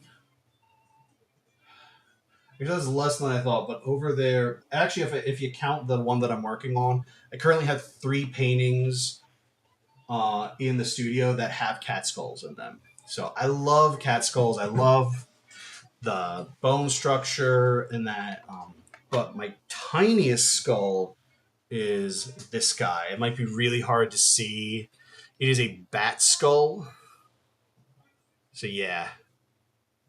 Haven't done a piece with him, though I have an idea to use a bat skull for a painting I'm working on I will be working on. For those on YouTube and Twitch, there it is. That's a skate deck back there. Sorry for TikTok, you can't see that. But I know I mentioned that in a show before. I have an idea to paint a skate deck and maybe eventually get it printed on actual skateboards. So that'd be cool. Marsh over on YouTube. When I was 6, I found a horse skull on Dartmoor, massive national park in the UK. Awesome. I'm 22 now and still have it, but unfortunately, it's in bits as I wasn't allowed to keep it in the house. Yeah. Depending on your parents, that might not be a thing. This is why I started my skull collection after I moved out. Because then I can get away with that shit and do what I'm. But that is still cool. That is so cool that you still have at least parts of that skull to remember. That's sick as hell. Also, a goat skull, several sheep skulls, rat skull, horse vertebrae, fox. That's so cool. That's so sick. Skeleton hand seems clutch as ref too. I imagine some others definitely as well. Yeah, like I said, having the actual skulls to paint. I think my only complaint with this guy, and I understand that it needs to move, it needs to be held together. The 4 fingers, like all the bones are held together with this one wire that goes right through the joints. And for these 4, like imagining that, there's the thumb. Like for these 4 fingers, yeah, that makes sense. Those 4 fingers don't move much in the palm of the hand. But when you attach the thumb to it like that, it drastically limits the amount that I can move and pose this thing. Which kind of sucks, especially when I'm working on pieces that are like, I have my death character holding a scythe, so I can't really get a dowel of wood and collapse this around it to see how the actual hand would. So that's just one small thing that I have against this, and I am too afraid to cut the wire and wrap it because I don't want just the thumb flapping around. But I'm like, I feel like I might have to. or like just rewire it myself to get a better, just get better movement out of it than I can right now. So I don't know. Do I rewire it? Do I not? I don't know if I'm up for that challenge yet. But yeah, hopefully you enjoyed this little time of show and tell of my skulls and my hand. I also do have some wet specimens in the showcase back there. You could always, yeah, exactly. But I do have some like awesome wet specimens. I have like a baby shark. I have a diaphanized kitten wet specimen. I have now. Granted, these next two are my wife's. I have a brains, a chunk of human brain, and a microscope slide of a human brain. Those are really cool. My wife was a psychology major, so for the longest time, whenever I could get her any kind of like brain related items, I would absolutely do that for her. Because it's fun, and she likes that dark stuff too. Like, that's definitely one of the reasons why we meshed so well together. I think a mutual appreciation for the dark and weird. They are very much harder to come by. That is the only problem. And like, we only have a tiny chunk. Like, let me grab it.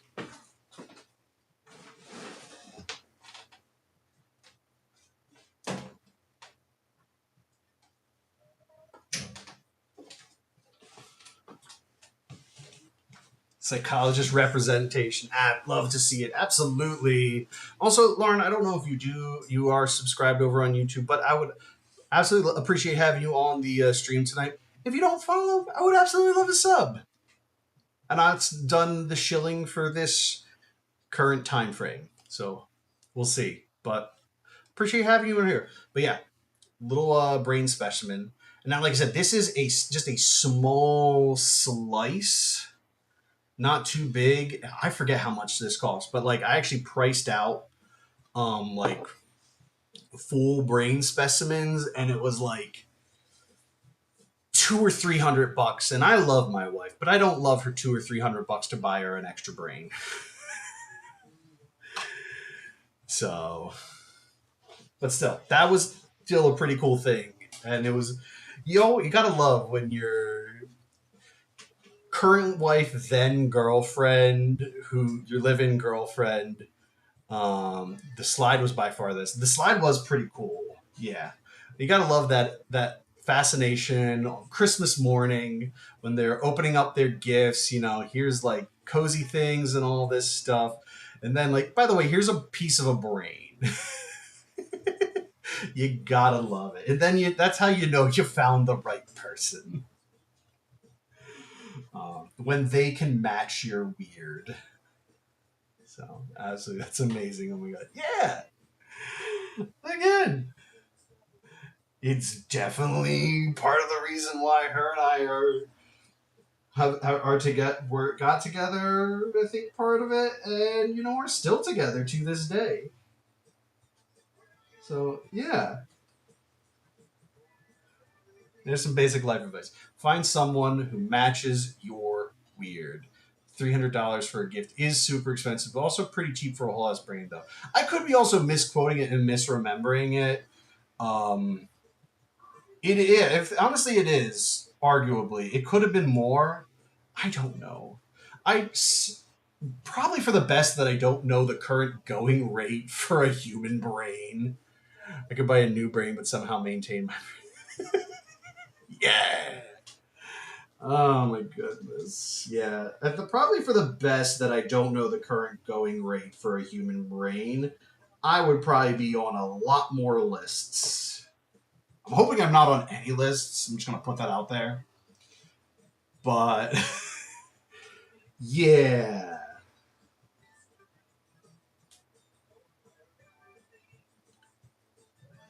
I don't need to be put on any list by knowing the current going rate for a human brain. So we're gonna just leave it at that. But yeah, definitely want to get out to more punk rock flea markets in the future. They're just so cool. Not only for like the oddities, but like all of the artists too. Like I do love a good oddities expo. And there are artists there I know, but I don't know. Like punk rock flea markets to me definitely feel a lot more my vibe. Um, I think just because it's like part flea market, part oddities fest, part art show, it's just so much stuff. I can get my vinyl fix there too. Like everything, all of my interests right in one place. And 9 times out of 10, there's going to be food trucks there too. So I'm like, it's a good day. It's a good day all over. You and your wife sound super sweet together. I'm glad you both found. Yeah. I thank you. I appreciate that. Just because I know she's probably if she's not on TikTok anymore watching this, she might also just be next door in the room. Also, Renee, thank you for hopping on TikTok. Hello. But so just so you know, hun, over on YouTube, Marsh says you and your wife sound super sweet together. I'm glad you both found someone who loves the darker side of life. So, like you said, if you're on the stream or you're next door and you can hear me with a little man, thank you. Very kind words. There you go. We got a over on TikTok, Marsh. We got a little love, little heart, love face emoji. Thank you for the compliment. Super appreciate you. Wait, Renee, I know you. I forgot that I found you on TikTok, Renee. How you doing? I know your little dude was in should have just finished up school this year, huh? I know our little man is starting pre-K next year, or next school year, so September. Update for you, Mars, just so you know, since you're obviously invested now in the family dynamic. Currently playing trains in the train room. Our little dude is a train obsessed little boy, and he absolutely loves his train table.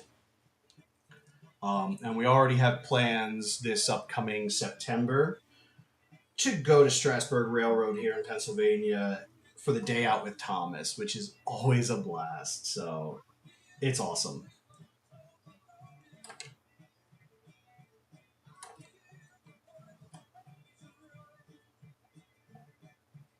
Oh man. Bound to take your life. There's a bad moon on the right. Yes. Oh man. Here's some practical art advice, which I know for anyone who's gone through art programs in high school or anything, I know obviously a lot of art teachers will say never paint with black. Like black paint will dull your work. First off, fuck them, use black paint. Caveat to that, only use black paint if you are painting pure black. Um, because if you mix any other colors with like your whites or things, or you mix black with things, it will actually dull the pigment. If you want a good black recipe for your paint, which will be super vibrant and will get some really nice cool and warm grays, a 50-50 mix of raw umber and either, depending on how dark you want it, Prussian blue hue or slightly more on the purpley side, Payne's Gray. Um, that is like a 50-50 mix of those two, either of those two colors, your raw umber and one of those blues, is going to get you such a clutch black, especially for things like cloth. Um, love that. Practical advice for the night. But yeah, I hated the concept of art teachers being like, never paint with black. Black is cheating. I was like, no. If it was cheating, the fucking art company wouldn't sell paint that is pigmented black. I don't want to hear that shit.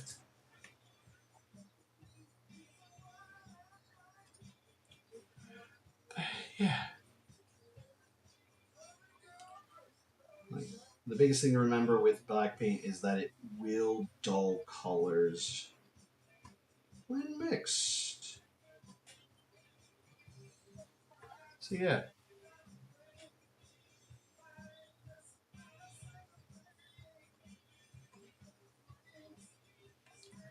Oh yeah.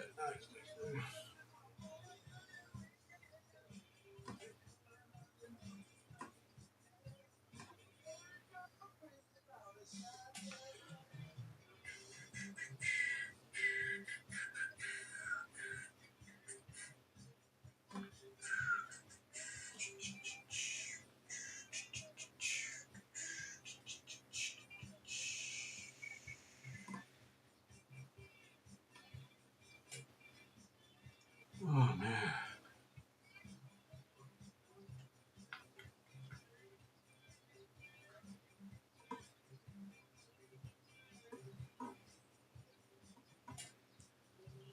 Oh yeah.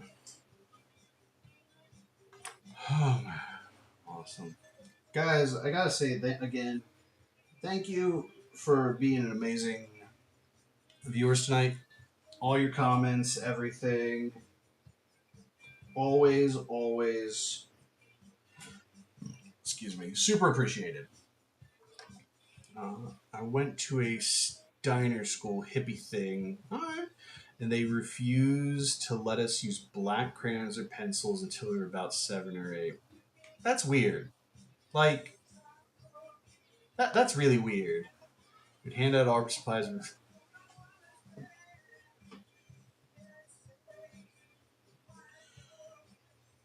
When you are that young, I'm sorry. The concept of like, hey, using black is the problem. Like, no, why? That's dumb. I could understand removing like black paint or crayons, like that kind of stuff in like high school because you want to teach more concepts about doing that. And I think that would be really good and that's beneficial. But like this whole stigma against like you can't use black paint is stupid. Zaxi, I feel like you should start with black and using values rather than the other way around. Interesting. I don't know how I feel about that. Like, also on TikTok, do you still find that absolutely black is useful times? I'm going to get back to that, Zaxi, but as far as black, yes. Sometimes, especially in my case, the bodies are a void of black. I want pure, unapologetic black. Um, but like I said, when I'm working on like so, case in point, my let me flip it over here so it's actually right side up, and I can try to get it in frame on TikTok too. My Reaper character is a Reaper, clearly in darker robes.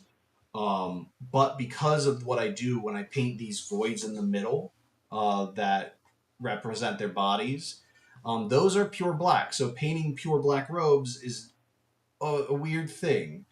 And I feel like even like I'm wearing a black shirt and it's not 100%. That cloth is not 100% pure black. So I will say like from what I have found, like I said, my mixture of raw umber and Prussian blue hue are really clutch in creating a good black. And then what I can do, I can then take like a Titian buff, or in this case, I've been using to lighten a lot of my tones, Naples yellow hue. It's a very light yellow. It makes some really nice warm, like some like cool, like I don't know. They're both cool and warm from the yellow and the blue. It's really nice, and they create some really nice grays. Colors are nice to use, but I feel using values in black and white teaches you balance and you move on. Okay, thank you for the clarification, Zaxi. Yes, I think that's great. Doing just a monochromatic painting of blacks and whites, that is great. I think that is absolutely key. Thank you for the clarification, first off, Zaxi. So for Twitch and TikTok, who may not see that, colors are nice to use, but I feel like using values in black and white teaches you balance when you move on to colors. Abso-fucking-lutely. Yes, 100% yes. Um, I definitely agree with that. Definitely, if if you want, that's a great little like skills based challenge for yourself. Create a painting just using black and white and all the values of gray in between. Definitely, definitely do that if you ever want to challenge yourself. And like, Marsh, I know you were asking about how to keep challenging yourself going forward. That's a great one, I think. um, that would absolutely give you a challenge and something to help. Helps you learn negative space too. Agreed. They also didn't let us wearing black and tweet. It was too negative, but of course they couldn't actually stop. It's just a weird school. I would say so. I'm sorry. I will firstly say I need more. Like I have bought a bunch of. A lot of my clothes are black. That's what happens when you grow up as an elder millennial on like early 2000s emo, hard rock kind of stuff. So that's what happens. I've been expanding my wardrobe, but I'm sorry. I can't control that this artist made a cool T-shirt on a black shirt. If I like it, I want to buy it. I'm gonna wear it. Tough. But yeah, that is weird. That is weird. I mean, like you said, it's a hippie school. That's bizarre. Definitely helped you a lot in your first year at art school. So true. Like Aurora was, yeah, yeah. Welcome to the club.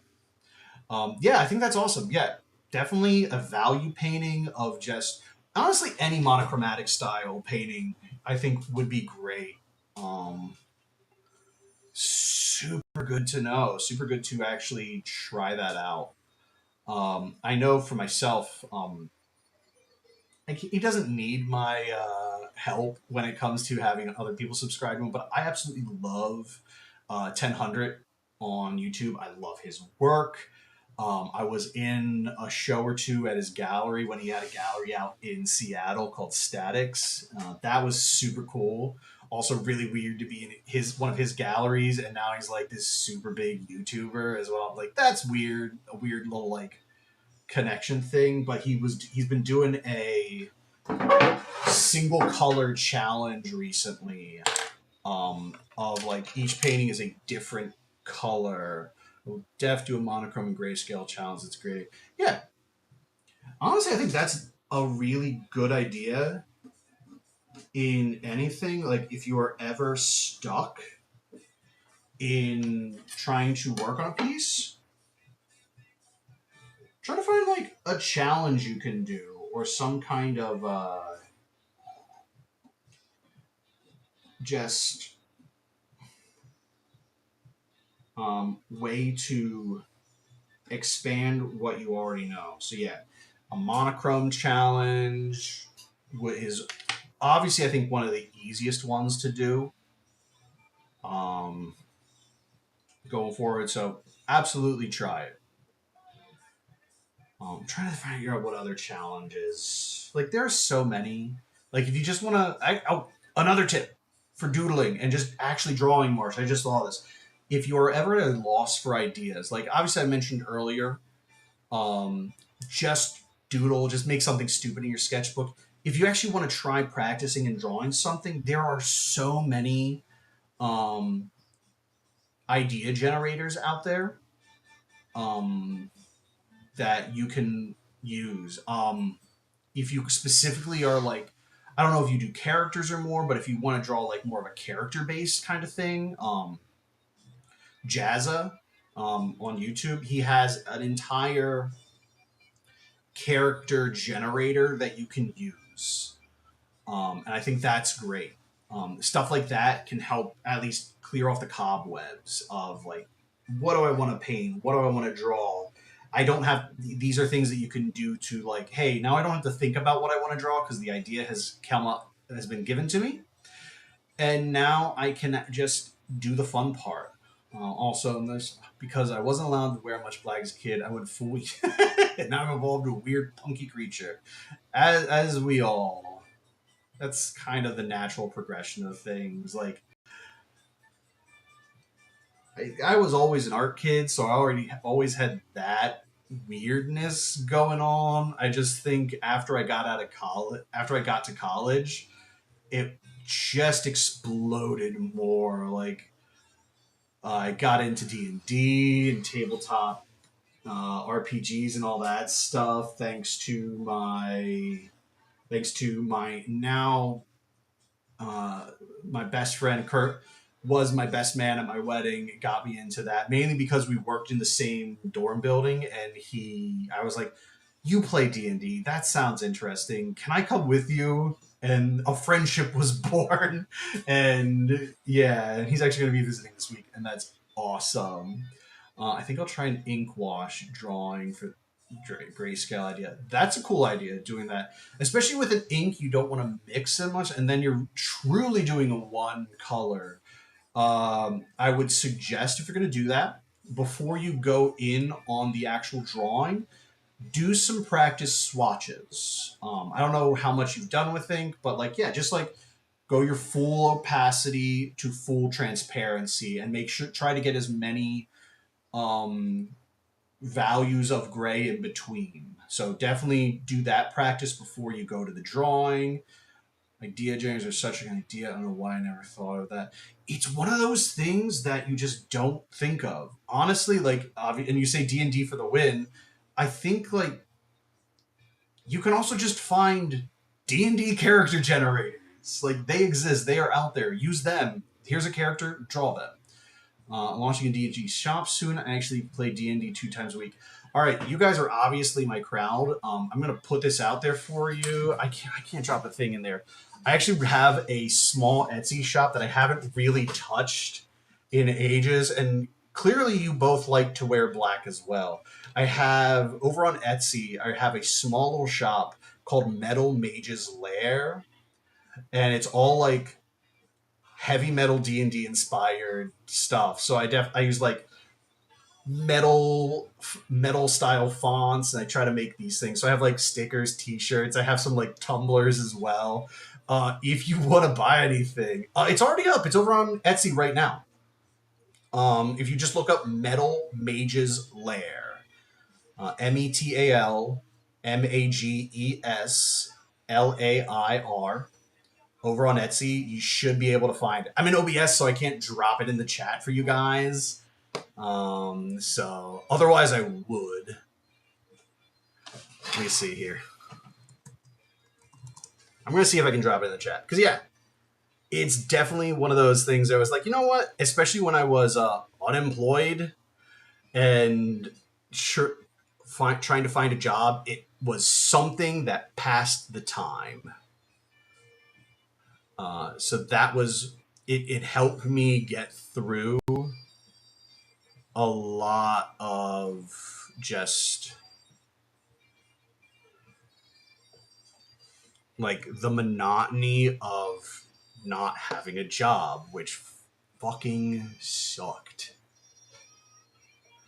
Let me see. I'm going over to my profile. I'm going to like my own YouTube channel to the live and dropping it in the chat because that's going to be easier for you guys. I just got to make sure I mute my live because I really don't want like the monotony of the actual echoing in the background because that's ridiculous. I'm just letting it load up. I'm going to drop it in the chat soon. Paste that for you guys so you can check that out. Fantastic. I see we got some more people dropping in here. I'm getting to that. All right, let me see. Also tell my DM because he's a big mouth. Appreciate it, Marsh. I would love to make some sales on this. Like I said, I just dropped that link in the chat there for you guys. If you want to go check it out, Marsh and Zaxi. If you pick something up, amazing. I appreciate the support. It's always great. Where is it? April C's. I'm kind of a beginner at art, and I just wanted to ask if oil painting would be easier to manage as someone who doesn't really paint often. Good question. I love that. So I'm going to first tell you, I'm not an oil painter. This is acrylic. That's just been my medium of choice. Now, with that being said, it depends on what you want to do. Oil paint has the distinct benefit that you can paint a little bit, let it sit, come back to it, and paint again. meaning the paints will still be wet and workable in most cases, because oil paint takes a long time to dry. Acrylic, on the other hand, it dries almost instantaneously. So if you want more immediate results, acrylic is great because it does dry really, really quickly. But that does mean you can't really fix something, you have to paint it again. Where with oil paint, if you see a mistake, you can actually still move the paint around and actually manipulate it a bit easier. I will say though, with oil paint, it definitely is a lot more labor intensive. You're going to use a lot more chemicals. Your linseed oil, I can't remember the specific cleaning agent you want to use for oil paints for your brushes, but there's a lot more. A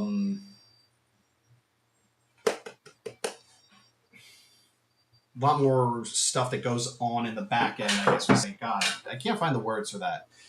But I definitely would not say no to it. I do know there are water-based oil paints, so you can, instead of using like acetone and linseed oil, that it functions like oil paint, but it's water activated. So that's really cool. And no, it's not watercolor, but that might be something to try. Again, never personally used them, so I can't really speak to them and their quality. But I would personally say, try it. As a beginner, the best thing you can do is just expose yourself to as many mediums as possible. Try a little bit of everything. Try a little bit of oil painting. Try some acrylic. Try watercolor. Try colored pencil. And as a beginner, don't sweat getting the most expensive materials. Um, because what's going to happen is, if like you may pick up oil painting and you realize, you know what, oil painting's not for me, but then you're stuck with this very expensive set of oil paints that you bought, and now you're going to feel guilty if you don't use them. So try, like I said, the best thing you can do as a beginner artist is just try a little bit of everything. And don't feel bad if you just buy the cheap art supplies, because that will at least allow you to test them out, try them, and then when you find the one thing that, you know what, this is what I really like, then you can start to upgrade. And like I said, depending on what medium you use, it's going to depend on like what is the top quality of that medium. And I will say, it's different for everyone. Like, I know for myself, golden acrylic paints, specifically the fluid acrylics, are my go-to, and these are what I like. But I know for other people, like, they might like the Winsor and Newton acrylic paints, and that's good for them. This is what I like, and this is what I choose to invest in as an acrylic painter. Hopefully that answered your question. April C's, thank you for the question. Also tell my DM. Okay, sorry, I'm going back some more chats, so apologize if I'm getting back to anything. Zaxi, mine is called Little Bag of Holding on Instagram and YouTube. It's cutesy stuff, to be honest, but I'm making all sorts of things. Thank you for letting me know, Zaxi. I will make sure to give you a follow as well. I love following other small creators here on these platforms. Just to remind everyone, if you have not done already, would absolutely love that sub over here on the YouTube. You can also find me on TikTok as Philly Art Dad, and on Instagram as well. I go by Michael Weaver Art. I need to change it and unify the actual brand across, but I'm working on it. So it's either going to be under Michael Weaver Art or Philly Art Dad over on TikTok. Or if you just want to, on YouTube, you can go to my page, and I have all the links for all my social platforms right there at the top of the page. Would love to see you guys. Give me a follow, sub over on those platforms. Twitch as well. I'm also growing that. So appreciate all the support. Zaxi, I love metal designs. I like to wear black and own things in pink. I also wear black. Yeah. So absolutely love that. Any stoners in chat? Kurt, you find weed helps or hinders your creative processes? It's always different experience for everyone. And also, April Seas, you are welcome. Thank you for that. Not a stoner. I've dabbled during college. Never really did it and made art. Though I did, weirdly enough, like the last like 9 to 5 job I had was a graphic designer for Verano Holdings and their dispensary unit of Zenleaf dispensaries in the USA. So that was really interesting, especially not being a stoner and being like, I now need to make graphics for weed, medical marijuana.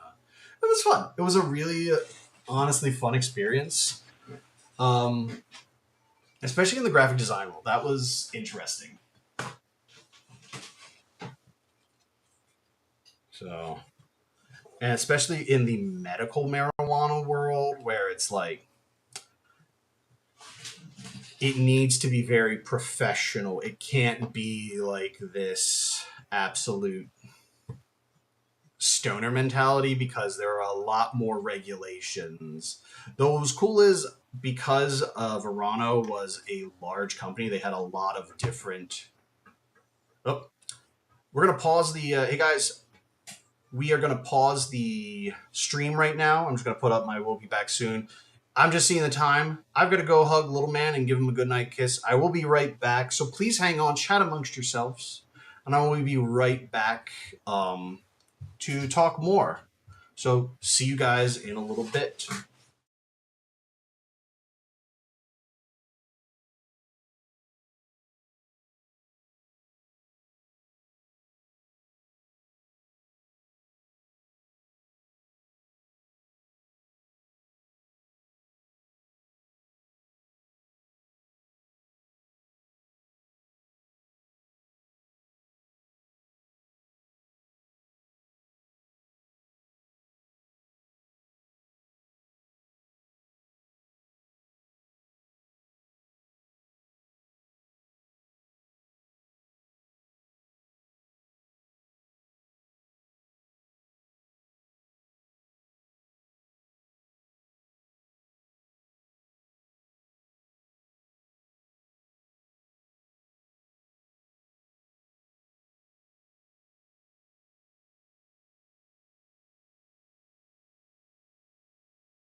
Paint chat.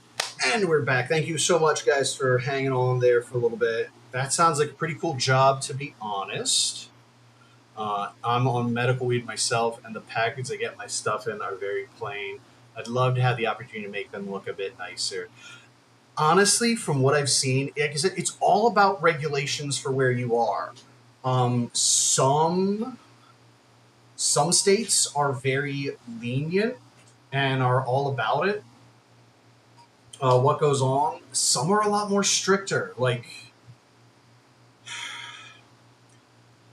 I, I think Pennsylvania as a state is definitely middle of the road. Like you can get good, you can have a good design, but you can't have like overt like weed paraphernalia on it. You can't have like pictures of buds or any of that. It's got to be like the brand itself is the driving force. Uh, and then I also did some work with our Connecticut branch, and in Connecticut, it's a lot more strict in the design. It's really like what goes on the actual packaging is very plain. It's a single color, and it's the name of the actual grower and the information, and that's it. It's very much like it's very dependent on your locale and what the regulations are. Like even in like I got to do an ad in the Philadelphia magazine for Verano, and like really great layout, but we ran this ad in other magazines as well, and the one big thing we had to change was it couldn't say cannabis. It had to say medical marijuana, just because of the Pennsylvania stuff. Now, I will say I have the magazine, and it still says cannabis because we sent them the first one, and they requested a revised one, but something happened over at Philly Mag, and the wires got crossed, and the one that said cannabis was the one that was printed, which was pretty hilarious. Um, but it is what it is. Like, that's on them for making that mistake, not us. But it was a cool job. Like I said, I was laid off from that position because they wanted to consolidate all of their employee. Like, Verano bought up a bunch of smaller brands over the years, and they wanted to consolidate the actual. Why can't I think of it? All the employees that they've gained back to their Chicago office, and I'm like, yeah, I'm not moving to Chicago. I just bought a house. We just had a kid. I'm not moving my ass to Chicago for this job. So they were like, no worries, man. We'll just lay you off, give you a severance package, and go from there. So that was that. But it was definitely an interesting experience, to say the least. So yeah. But I also had the same. Thank you. I also had the same question. Like, I always wondered, like, for those who do partake, um, in weed, like, and you do it with your art, does it make a difference? Like, I am honestly intrigued by that concept. Because, like, some people say yes, some people say, I don't know. It's very much like, I think it all depends on the artist. I don't know. But if you do partake, we don't narc here. Um, I would love to know that too.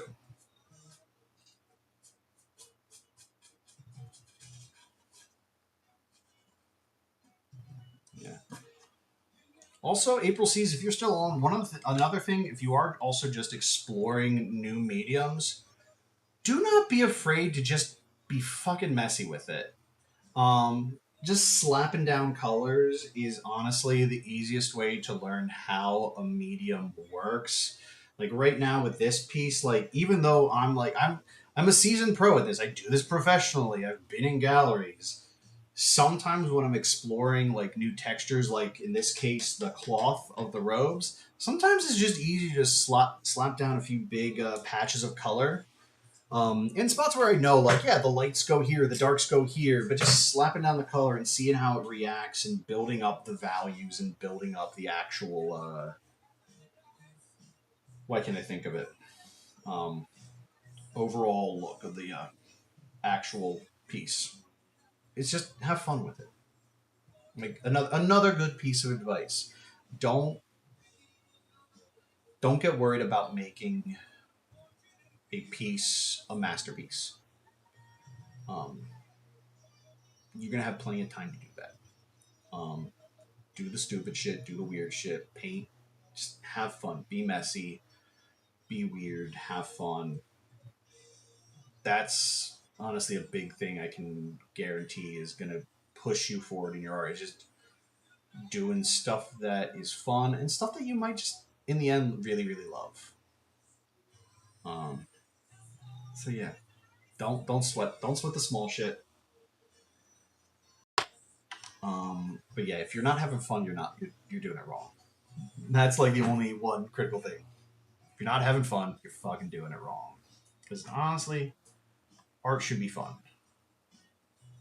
I've always said, like, the moment that painting and art become a chore for me,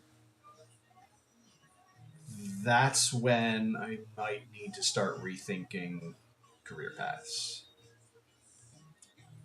Because art for me has always been this.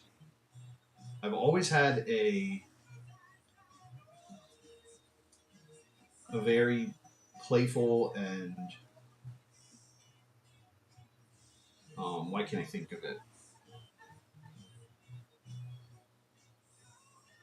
Like, not I want to say casual relation because I'm a professional artist. This is my job, but art has always intrinsically brought joy to my life.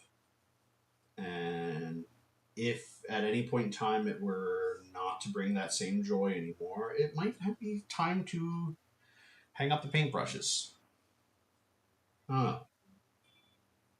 I'm not saying that's ever going to happen because I fucking love this shit too much. And I've definitely, my love for art has been renewed since becoming a dad 3 years ago. Um, Especially watching my little dude explore his own creativity and like just do scribbling and drawing and painting. It's so interesting and it's definitely refreshed my love for art. Marsh. I find weed can help me be creative, but it really depends on the strain and if it is an indica, leaves you on the couch, or sativa. Yeah. No, absolutely. I could absolutely. It was one of the things I was wondering too, because I'm like, the few times I did, I don't know.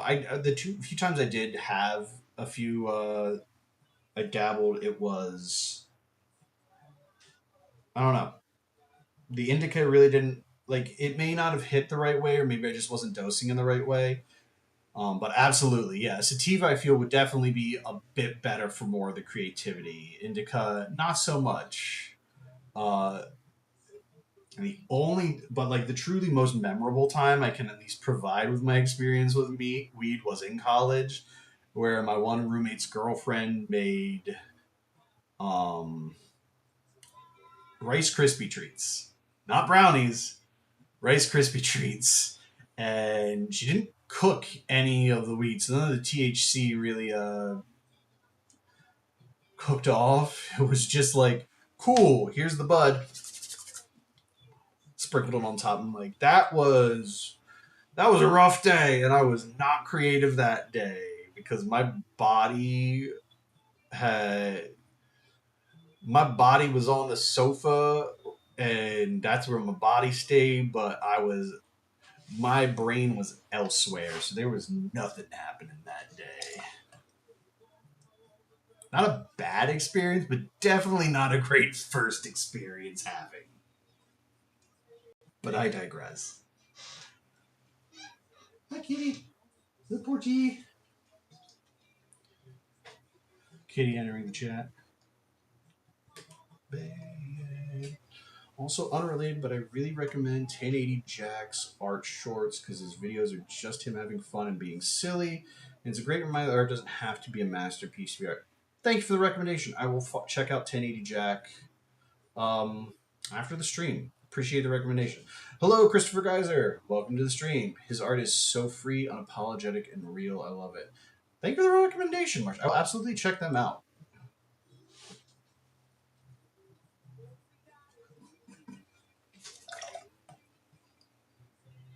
Christopher, are you a first time viewer or have you been on the stream before? I do apologize if I am forgetting.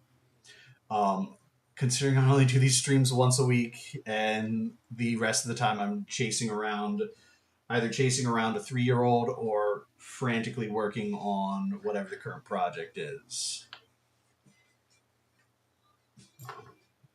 Hello. Hi, Porcini.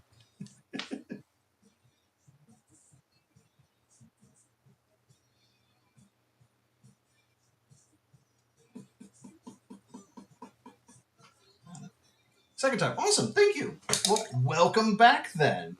Thank you for helping jog my memory. I do appreciate that. So yeah, welcome back to the stream, man. Appreciate you being here. Any way you want it, that's the way you need it. Way you want it, that's the.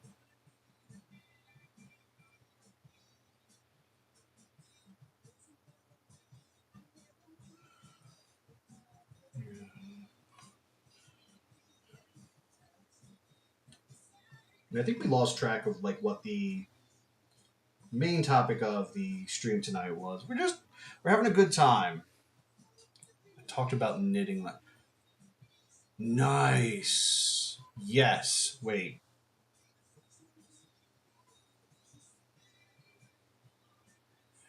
I think it was it knitting in general? Because I think there was I don't know if it was you or if it was someone else who was talking about putting knitting or crochet as a secondary element on their art. And if that was you, how is that going? And if not, still cool. Fiber arts, I'm here for it because that's always been a part of my work. Maybe if and when I start streaming more than one day a week, I'll have a better recollection of these things. But I appreciate giving me the grace until then.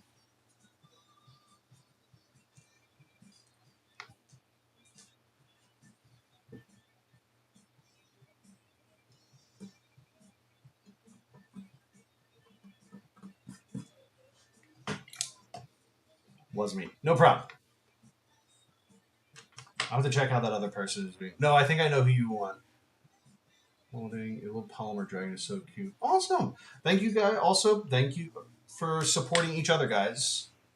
I'm happy also this stream has become a way for other people to connect with other creators, especially here on social media, because it's definitely not easy. So that's sick. I love that.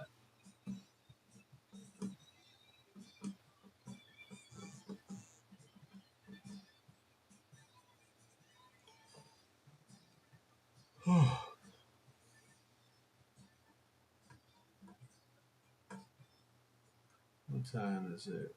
Almost. Let's go. Let's at least go to. I think we're definitely gonna go to 8:30. Try to make this my longest stream to date of 3 hours.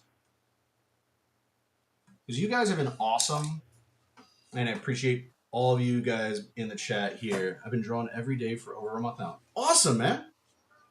How has that been for you? Like, are you noticing growth? Because that's always a big thing when you take on the challenge of actually devoting the time to create regularly.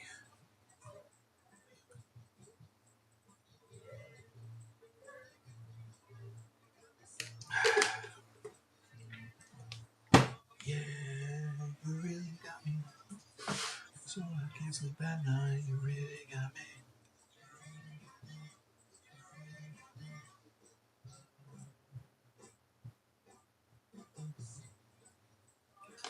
Some progress, not. Hey, some progress is still progress, and that is the definite thing to remember. Because it's not going to be super quick. You've only been doing it for a month now, but you've also been doing it for a solid month now, and that's freaking awesome. So please keep up the good work. Like I'm stoked for you. Like genuinely, that is amazing. Um, yeah, especially like whenever we're starting out new, starting over after a hiatus from being creative, it's a lot, and I understand that. So, congratulations on the progress. Keep it up. I'm honestly genuinely proud for you. So please keep it up. And if and whenever you feel like you want to, which this might also, if you ever struggle for the, and Marsh, here we go. Another topic. Um, if you struggle to find the motivation to paint or create, sharing your stuff on social media can be a benefit. Because what it does then, you may only get like a few followers on your social medias for the stuff, but by posting even the messy, dirty work, um, that can just show your audience that you're working and doing the work, and having that support network also is really clutch too. Like I said, even if you just post a picture of that, that's another way to keep yourself motivated by knowing that, you know what, I need to share a picture on Instagram or on TikTok or wherever every Friday and doing that. So I think that's another underrated thing that we can take benefit from these social media platforms to help us out in the long run. So again, just make sure draw once a day, no matter the time. Perfect. Loving the tunes, Philly Art. Appreciate it. I have like multiple what I call painting soundtrack playlists on Spotify. I've currently got my classic rock painting soundtrack, and obviously classic rock to me is everything I grew up with and that my dad listened to. Especially coming off Father's Day week, and I'm like, I'm listening to this is like what I essentially going to be. This is my dad's rock or dad rock for him. So yeah, it's definitely been something I've been listening to a lot more recently, just to feel that connection with my dad right now. Um, but yeah, but yeah, I got my hip hop painting soundtrack. I've got my folk painting soundtrack, so a lot of like Poor Man's Poison, Dead South on there. Is definitely a lot of like I even have was it Iron and Wine? So I have some more like popular folk, and then I have like what I will affectionately dub murder folk. So a bunch of just banjos talking about death and things. Love it. Uh, I got my prog rock and metal painting soundtrack, and then of course my emo and pop punk painting soundtrack. I am working on one new playlist that I am currently trying to build out, and it's called Art Dad's Philly Kids. And I'm trying to specifically find like bands and artists that I like that are from Philadelphia because I love being able to support um, local guys. Of course, I have the Wonder Years on there, classic pop punk Philly band. I came out swinging, literally calling out uh, in the lyric from a South Philly basement. Goalkeeper is a new one. I just recently found out their song Black Hole is amazing. And the Tisburys is another really great Philly band that I've been listening to. Oh, a lot of kind of here we go. Do do do. What do we got? What do we got? Sorry, talking about music now. Lillian Hendrickson, hey, I just stumbled upon your stream thanks to the algorithm. It's really late here, but you've inspired me to start making art again. I guess it's some type of late night enthusiasm. Awesome. That's really great to hear, Lily. I'm happy that you stumbled upon me and this stream. Um, so stoked that you're going to be making art again. That's really awesome. Um, it's been a hot minute since I shilled recently, so if you haven't already, Lillian, um, give me a follow here on YouTube. If you're on Twitch and TikTok and Instagram, I'm over there as well. Um, just that way you can keep in the know. I post videos 3 times a week, and I do a stream every Wednesday. So I would love to have you back here again, so you can share your progress, just like Christopher did, who this is his second time, and he's already a month into doing paint or drawing every day, and it's really great to talk about the progress you guys have made. So that's awesome. Thank you for joining in, and thank you for commenting. Appreciate you. Marsh, Christopher, is there anything specific you've been enjoying drawing? For me, it's bugs. I feel it's 1:07 a.m. here. Yeah, I like jellyfish. Ooh, that's an interesting one. I like that. Um, Really cool. Jellyfish are really cool. Favorite, you just like the way they look in general. I don't color it. That's cool. Black and white is cool. Jellyfish, I think the shape is amazing. And it's got some very cool stuff. Also, is just an interesting thing. Reminds me of a piece I did a few years back for Arch Enemy for their Beyond Tide show. Where like I paint skulls. Like when I was doing more still life, I paint skulls, mushrooms, and bugs. And they were like, we want you to do a piece for an underwater themed show. And I'm like, obviously I can pick like fish skulls and things like that, but like mushrooms and like this is not work. But I'm like, I came up with the idea, instead of mushrooms, I did some coral that kind of looked like shelf mushrooms, and I did octopus tentacles for the first time. And it was such a cool piece. And it actually sold right away before the show even opened. So that's awesome.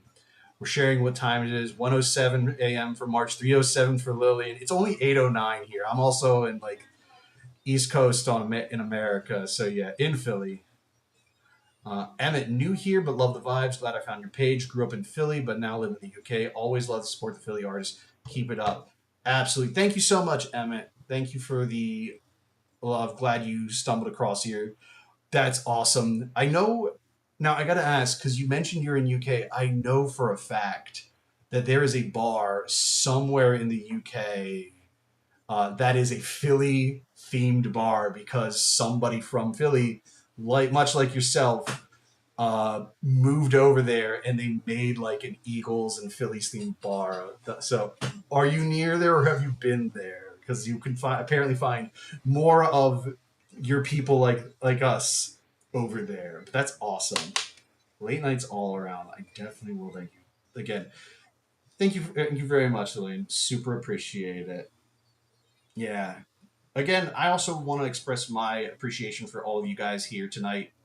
Whether you're tuning in on Twitch, you haven't been in the chat, you've been lurking over on TikTok, and definitely over here on YouTube. You guys have been super vocal tonight, and I super appreciate it. You guys have been awesome, and I love the chat we're having tonight. So, again, thank you so much for that.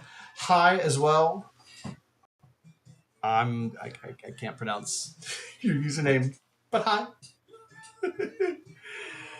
um, Welcome to the chat. But yeah, again, thank you so much for joining in, everybody. Yes, have you been there, Emmett? Because like I feel like, especially if you're from Philly, it has to be somewhere you've gone as a Philly transplant. Come on.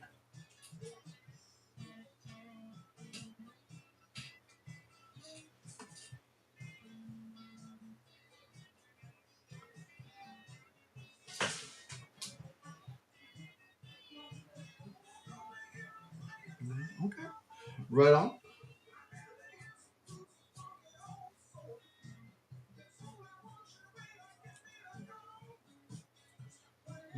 Some rock and roll,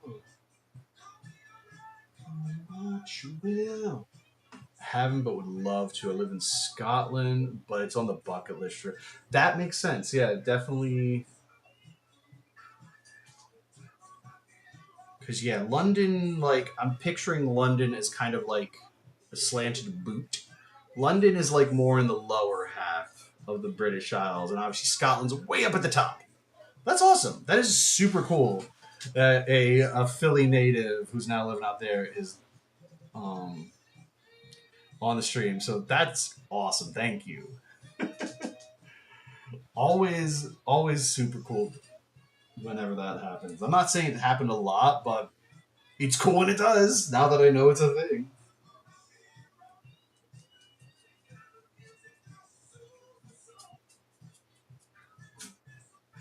Days of old time rock and roll. Bright. At least the nights here are warm and bright. Sun barely sets. Nice.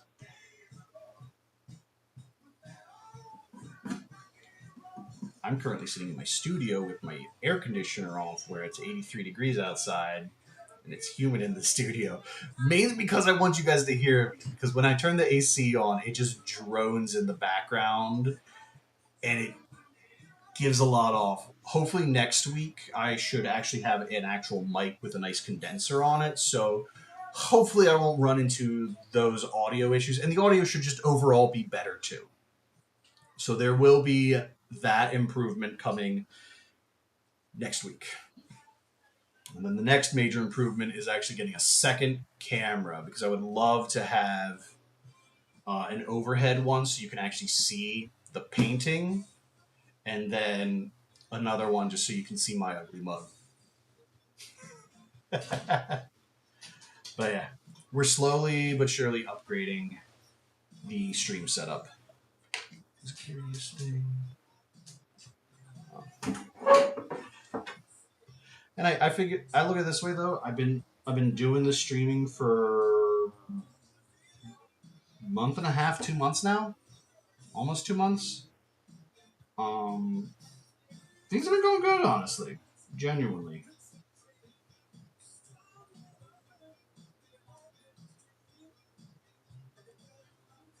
And like every stream tends to be is definitely getting better. Like not only I feel in quality, but also more of you guys showing up, which is always amazing. I love it. So again, thank you to all of you, either lurking, chatting, watching. I greatly appreciate all of you just being here, hanging out with me.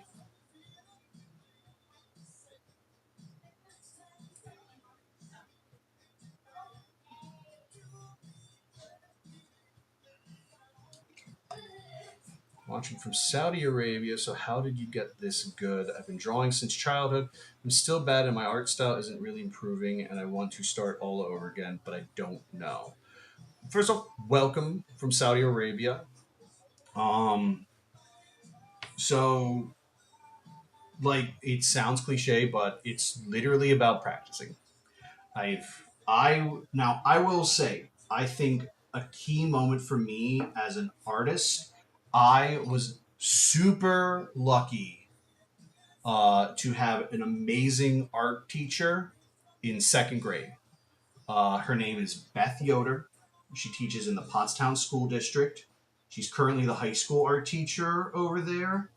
But when I knew her, she taught elementary school art, and she saw something in me. She made first, I think, first and foremost, she made art my favorite class to go to in elementary school. So, first and foremost, she instilled a deep love of art and creating. That was the first step. Just having an amazing art teacher for me helped that out. I realize that's not everyone can get that, but I know for me, that's where I stepped up there. And when she recognized that, as I went like third, fourth, she recognized the skills that I had, and she made sure to, what's the word I'm looking for? Oh my God, words tonight. I know it's almost like 8:30 here tonight, and I know like I got a bunch of you guys across the sea, and it's super late and super early, or I guess super early in the morning. Um, but she made sure to harvest those skills in me and make sure that I did that. And because of her, I grew up loving art. And even through some really shitty art teachers in middle school, I still had that love, and it became something that I did every day. Now, granted, when I was a kid, I didn't draw. I did not draw every day, because there was so much other stuff to do when I was a kid, and I wanted to play outside and run around. But I think there came to a point where it was just like, this is a part of who I am, and it's going to be something that I build up going through. So I think that's, I don't know. Um, Now, I will say your art. You're saying your art is still bad, and that might. So I'm going to let you know you are going to be your harshest critic. So take your criticism with a grain of salt, because you're always going to be your harshest critic, no matter what. I know that to be true because I still have two. I have like four unfinished paintings. One is from last year. Two are like from 3 or 4 years ago. and one is from like 5 years ago, and they're just sitting over there because I absolutely hate them. I should probably pick them up again and try to finish them just to say that they're done, but right now I can't. So that self doubt and criticism is it's gonna be there. Sadly, it's part of what being an artist is. Um, it just comes with the territory. Um, start all again, but I don't know. So if you think your art style is not developing and you want to start over, I think that's not a bad idea. Now, with that being said, I think first off, Marshall will attest to this because we were talking about this earlier. Trying to just create regularly. Christopher, who's also I don't know if you're still watching. Christopher was here a few weeks ago, and he's now checked back in. They've now been painting for a month straight, every day, a little bit a day, and they've even admitted they haven't seen a lot of progress, but there's progress. It's some, and it's the small amount of progress that is important. Um, so that's definitely key to that. Um, so, but as far as like trying to develop your art stuff, hi Chris, thank you. I've always seen myself in art, but I don't feel like I'm doing enough for what I really want. And my friends are very telling me art isn't really serious enough or something like that. So sadly, you're going to run into people who don't think art is serious. That's just the way it is. But there are a lot of creative careers out there, and you can just make art for a living. There are people that do it. That's what I do. I have friends who go to art fairs. They sell stickers. They do all that. It's doable. Being an artist is doable. Um, but like I said, it takes a lot to actually devote yourself to it. I've always seen myself doing enough for what I really want. Sorry, I'm like, we're going on hour 3, so I'm also trying to like do this. Let me get some water to hydrate, posture check, sit up, do all this stuff. So if you're grading yourself by what other people think, then it's very important to also surround yourself with people that are like-minded in your art. You want people who are going to support you in your art. That's super super important. Um, if your family is just going to tell you be talked down and be like art's not serious, art's not a career, then it's like yeah, it's going to sound a lot like you shouldn't be doing art as a career. Um, this is a tough question because one of the things that I explicitly state in a lot of my videos and some in this stream here too is everyone's artistic journey is unique. There are some key things that you can do to help make art consistent. Like I said, drawing every day is great. Making your art supplies available to you uh, whenever you can, like by just having them sit out on your desk so you can draw. These are things you can do to make sure that you actively paint or draw every day. Um, and like I don't want to pry too much, but like it also depends on how. Like I said, I'm gonna state this. I'm gonna be celebrating 40 years on this earth in October.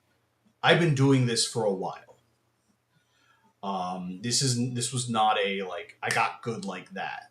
This was something that I spent a very good portion of my life fostering and developing over that time. Since I was second grade and I had my art teacher, Beth Yoder, to now. And like, I only just started getting into galleries back in 2019. That's when I actually had my like what I will call like I've been in small little like gallery shows that like maybe a friend owned here or like this is a really tiny shit show of a gallery over here. But like my first true gallery space, I will call it, was Arch Enemy back in 2019, and that was a big turning point. But like I said, like doing the math, that was still in my like early 30s, early going on mid 30s, that I just finally got into a gallery for the first time, and a big one, like a nationally recognized gallery. So it took a lot of time, and it took a lot of effort, and it took a lot of figuring out my style. Like you mentioned style. I have switched styles like 4 or 5 times. And like when I say style, I'm also talking potential subject matter too. Like when I graduated college, I was doing a lot more pencil drawings and portraiture. That's where I started, like fresh out of college, doing like my newer style of work. Then I went on to do a bit more watercolor painting, and I was doing exploring watercolor and finding a style there, and I found some new things like in the watercolor phases when I really started exploring animal skulls as subject matter. Marsh, I see you posted a lot. I'm going to get to all that soon. I'm just like, I'm trying to finish my train of thought, which has now potentially gone and derailed. um, and then after watercolor, I dove into where my current medium of choice, which is acrylic paint. The subject matter still kind of stayed the same, but now a different style of medium. Um, and then it was like, okay, moving from canvas painting to painting on wood panels was a huge thing. And then moving from more of a still life focused subject matter to now these character driven pieces that I've been currently working on. So I have never stopped trying to evolve. And I think that's a huge thing as well. If you are running into like your stylistic choices, like I don't know what you're currently working on, but let's say it's like you're doing characters in pencil. Maybe try watercolor or try a different subject matter. Change something up. If you find yourself stagnating, change something. It doesn't have to be your whole thing, but change one small thing. Like I said, either your medium or a subject matter. Those are two things that you can easily change and start to develop. It might feel like if you're, especially if changing a medium, you're starting from square one, but it might be that kick in the pants that you need to develop further. And one of the things I always say, whenever it's always really all clutch to explore different mediums, because there's sometimes you might find something in one medium that might assist in another. When I was doing watercolor, obviously watercolor is a very fluid medium, very thin layers over and over. And I took what I learned in my watercolor painting time, and I've been applying that to my acrylic painting using glazing method, very thin layers to build up color as opposed to like these big chunky swaths of color. So there's be patient with yourself. Like I said, take some time, change something up, give yourself a challenge, and remember to have fun with it. That's honestly the biggest thing. Have fun with what you're doing. It's really, really important. All right, let's continue on. Thank you so much for being patient, Marsh. One of the shittiest parts about being human is there will always be people that don't like what you do or create or say, and one of the best and hardest skills is learning to take everything with a massive pinch of salt and keep creating what makes you happy. Do it for you, not for others. Absolutely. That's another big thing. If you can find some like-minded individuals that live relatively nearby, having them creating some kind of critique group where you can, or like even just a little like drawing club where you can get together and draw and paint with like-minded individuals and bounce ideas off of them. It's such a good thing to have if you can. If you can't do it physically, like with other people in your neck of the woods, digitally is where it is too. This is again a major part of why I've created this platform, um, to help share um, I share information like this with other like-minded individuals, like all of you watching. Um, Things that I've learned and that I've picked up over the years, um, and that I can do. I know it's way easier said than done, and it's not something that I'm good at, but trying is the thing that matters most. So please, if it brings you joy in some way, keep trying. Fantastic words, March. Marsh, thank you very much. With AI and all, it really makes me more scared, especially feeling like I'm late and opportunities decrease. But I hope I make it someday, and I really want to take it seriously. Do it. Um, yeah, AI sucks. To put it bluntly, like I AI is that Pandora's box that it's been opened, and putting the lid back on is going to be hard. The only thing we can really hope for is some regulations that are going to help in the long run to make it easier. And yeah, obviously, a lot of companies are going to much rather pay pennies for an AI generated images, and that really sucks and it's really fucking disheartening sometimes. But I definitely like don't don't need the cables, kitty. At the end of the day, um, AI is really just this soulless algorithm that the only thing it can do is it can only spit out what other actual artists have created. It's not original. All it is a poor facsimile of stuff that real artists have actually created. Um, I realize that's not going to change the minds of corporate overlords who are going to, like I said, try to do shit for pennies on the dollar. But it's a little glimmer of hope knowing that, it still can't do exactly what you can do. Um, but yeah, sadly, it is a can of worms that's been opened, and we've got to definitely find a way to work around it and make sure we elevate actual human voices in creativity. Lillian chiming in the art discussion. I'm actually a musician, so I know all this far too well, but also helps aside from being flexible and trying is learning, researching, finding joy and curiosity with others and within yourself. Also extending your own mediums and thought patterns help to get out of that constraining bubble. Fantastic words, Lillian. Thank you for sharing that. Kitty time. Kitty Snugs. This is Eris. She is very much a studio cat. Loves hanging out in here with me.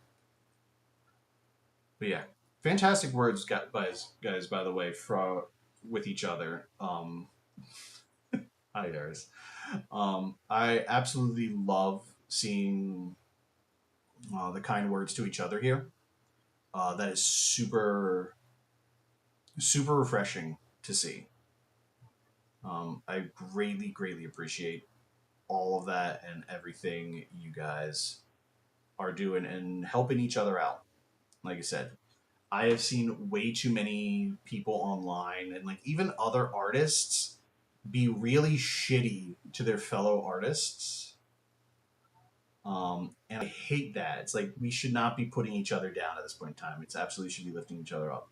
Lillian, I'm currently seeking for inspiration on my many fronts and genres. Visual arts and artists have always been a favorite.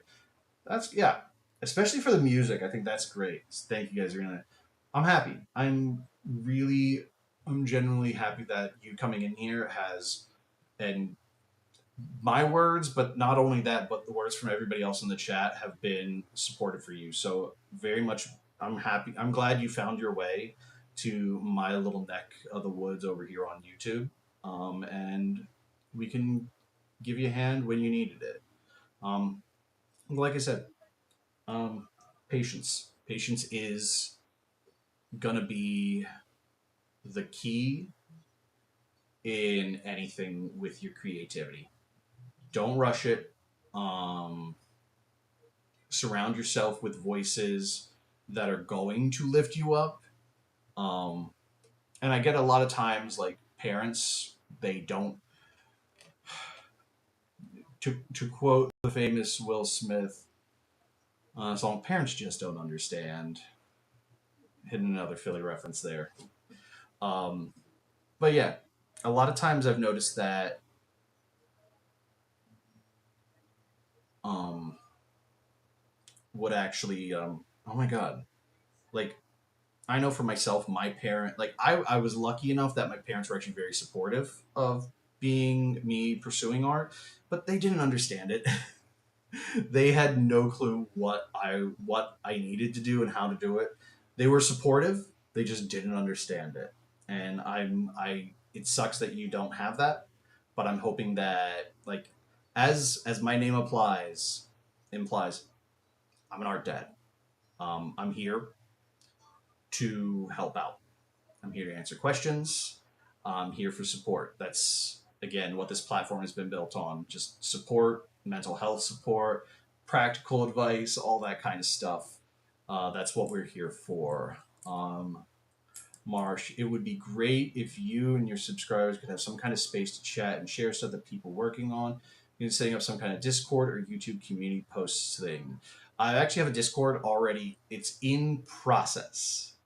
Um, Obviously, the best way to find out when the Discord goes live is to subscribe. Shilling. We do it. We got to do it to stay relevant on these platforms. But yeah, I'm actually working on a Discord platform. Um, my goal is to have it launched and live by the end of the year. I generally give myself long goals like that so I can overcome them and do it super quick. And honestly, with as much of this support and community that I've been seeing on these live streams, I think I'm definitely a lot more motivated to get it going a lot earlier on because seeing you guys here in the chat and all this stuff, it's definitely a huge motivation to get that rolling. So it is something we can do. I haven't figured out all the community post stuff. I know it's a thing. I just gotta again. I gotta take the time to actually look at it and figure it out because I know YouTube's moving to more like we want to be a social media platform too. We don't want to be just videos like it's been for ages. We want to be a full social media platform, and I'm like, okay, cool, but slow your roll, YouTube. But yeah, Discord's in the works. Follow along, sub, all that to keep posted on when the Discord goes live. These kitty snugs are very nice. This is one of three kitties in the house. This is Eris. We've got Freya, who is somewhere probably currently snuggled in the bed with mommy, and Porcini, who is our youngest, is probably snapping down on the sofa in his normal spot. He sometimes actually he might be. No, I lie. Porcini. No, that's Madrill. That's not a cat. That's Madrill. Oh, I'm sorry, Eric. Jesus. Okay, I think she's done. Get you a studio cat. They're great.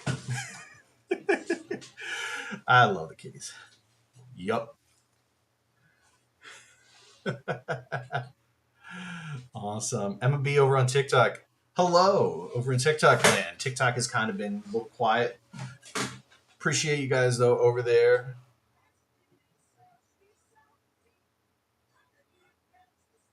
Uzi also over on TikTok. Thank you for lurking in the background. We're having a great chat. You guys have all all platforms. You guys have been awesome. Um, over whether you're viewing on Twitch, on TikTok, or YouTube.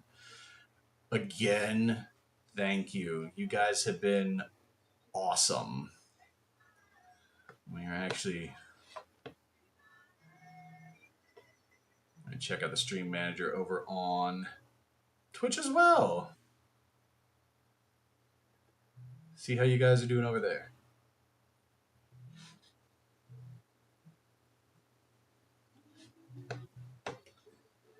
Nice.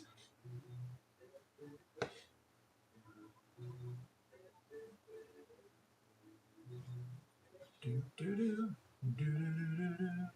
Yep. My wife, who has jumped on YouTube, has also confirmed that Freya, one of our three cats, is currently wrapped around her arm. I know it's like I know my cat's behaviors. Amazing. Amazing.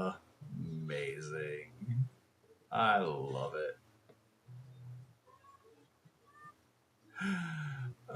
Too much, too much. Come on, where's my stream manager? Creator dashboard.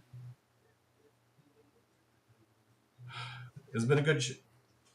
Oh man, I think I might be done painting, but I also am like I'm really enjoying the chat tonight, guys. So again, thank you for being on here tonight.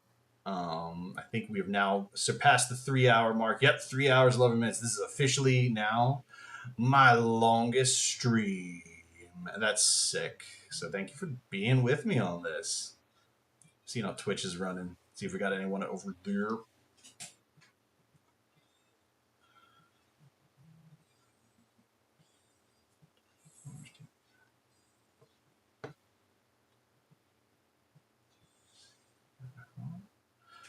Oh man.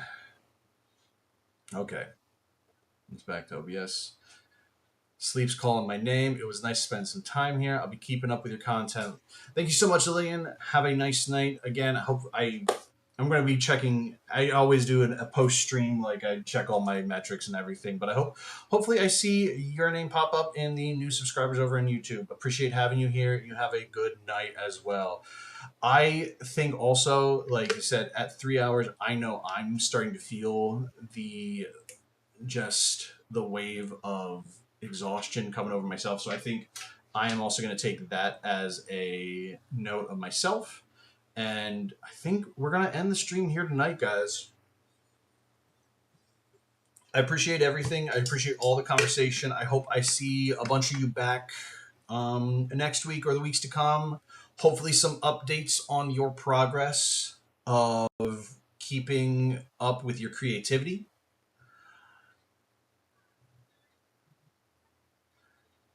View Slate, are you talking about Discord? But I'll definitely check it out when you drop it. It'd be nice space to hype up and find more fellow smarts. Yes, I am talking about a Discord. So like I said, keep up. Like I said, follow along. Make sure you're subbed. All that, which I think you already said you are, Marsh. I will be making whenever I'm making the Discord live for everyone. I will be actually posting a video about it. So just so everyone will know, I'll be a link to join in everything and whatnot. So keep an eye out for that. But yeah, I think we're going to end the stream here tonight, guys. Again, super appreciate all of you being on here tonight, all of the conversations.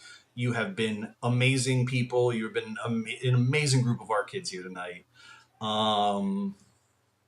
So, guys, have a nice night. Sleep well, especially those of you who it is like 3 now, maybe 4 in the morning. Go the fuck to bed. I love you all. Thank you again for spending time with you tonight. And as I always like to say, oh, you just woke up. Okay, some people. Okay, never mind. Well, good morning to you and good night to me because I gotta wrap up and get some clerical work done before I hit the sack and hang out with my wife and little dude tomorrow. You've all been amazing. And I always like to close my videos off. And I want to say here, stay weird, our kids. Love y'all. Have a nice night or a good morning. Later.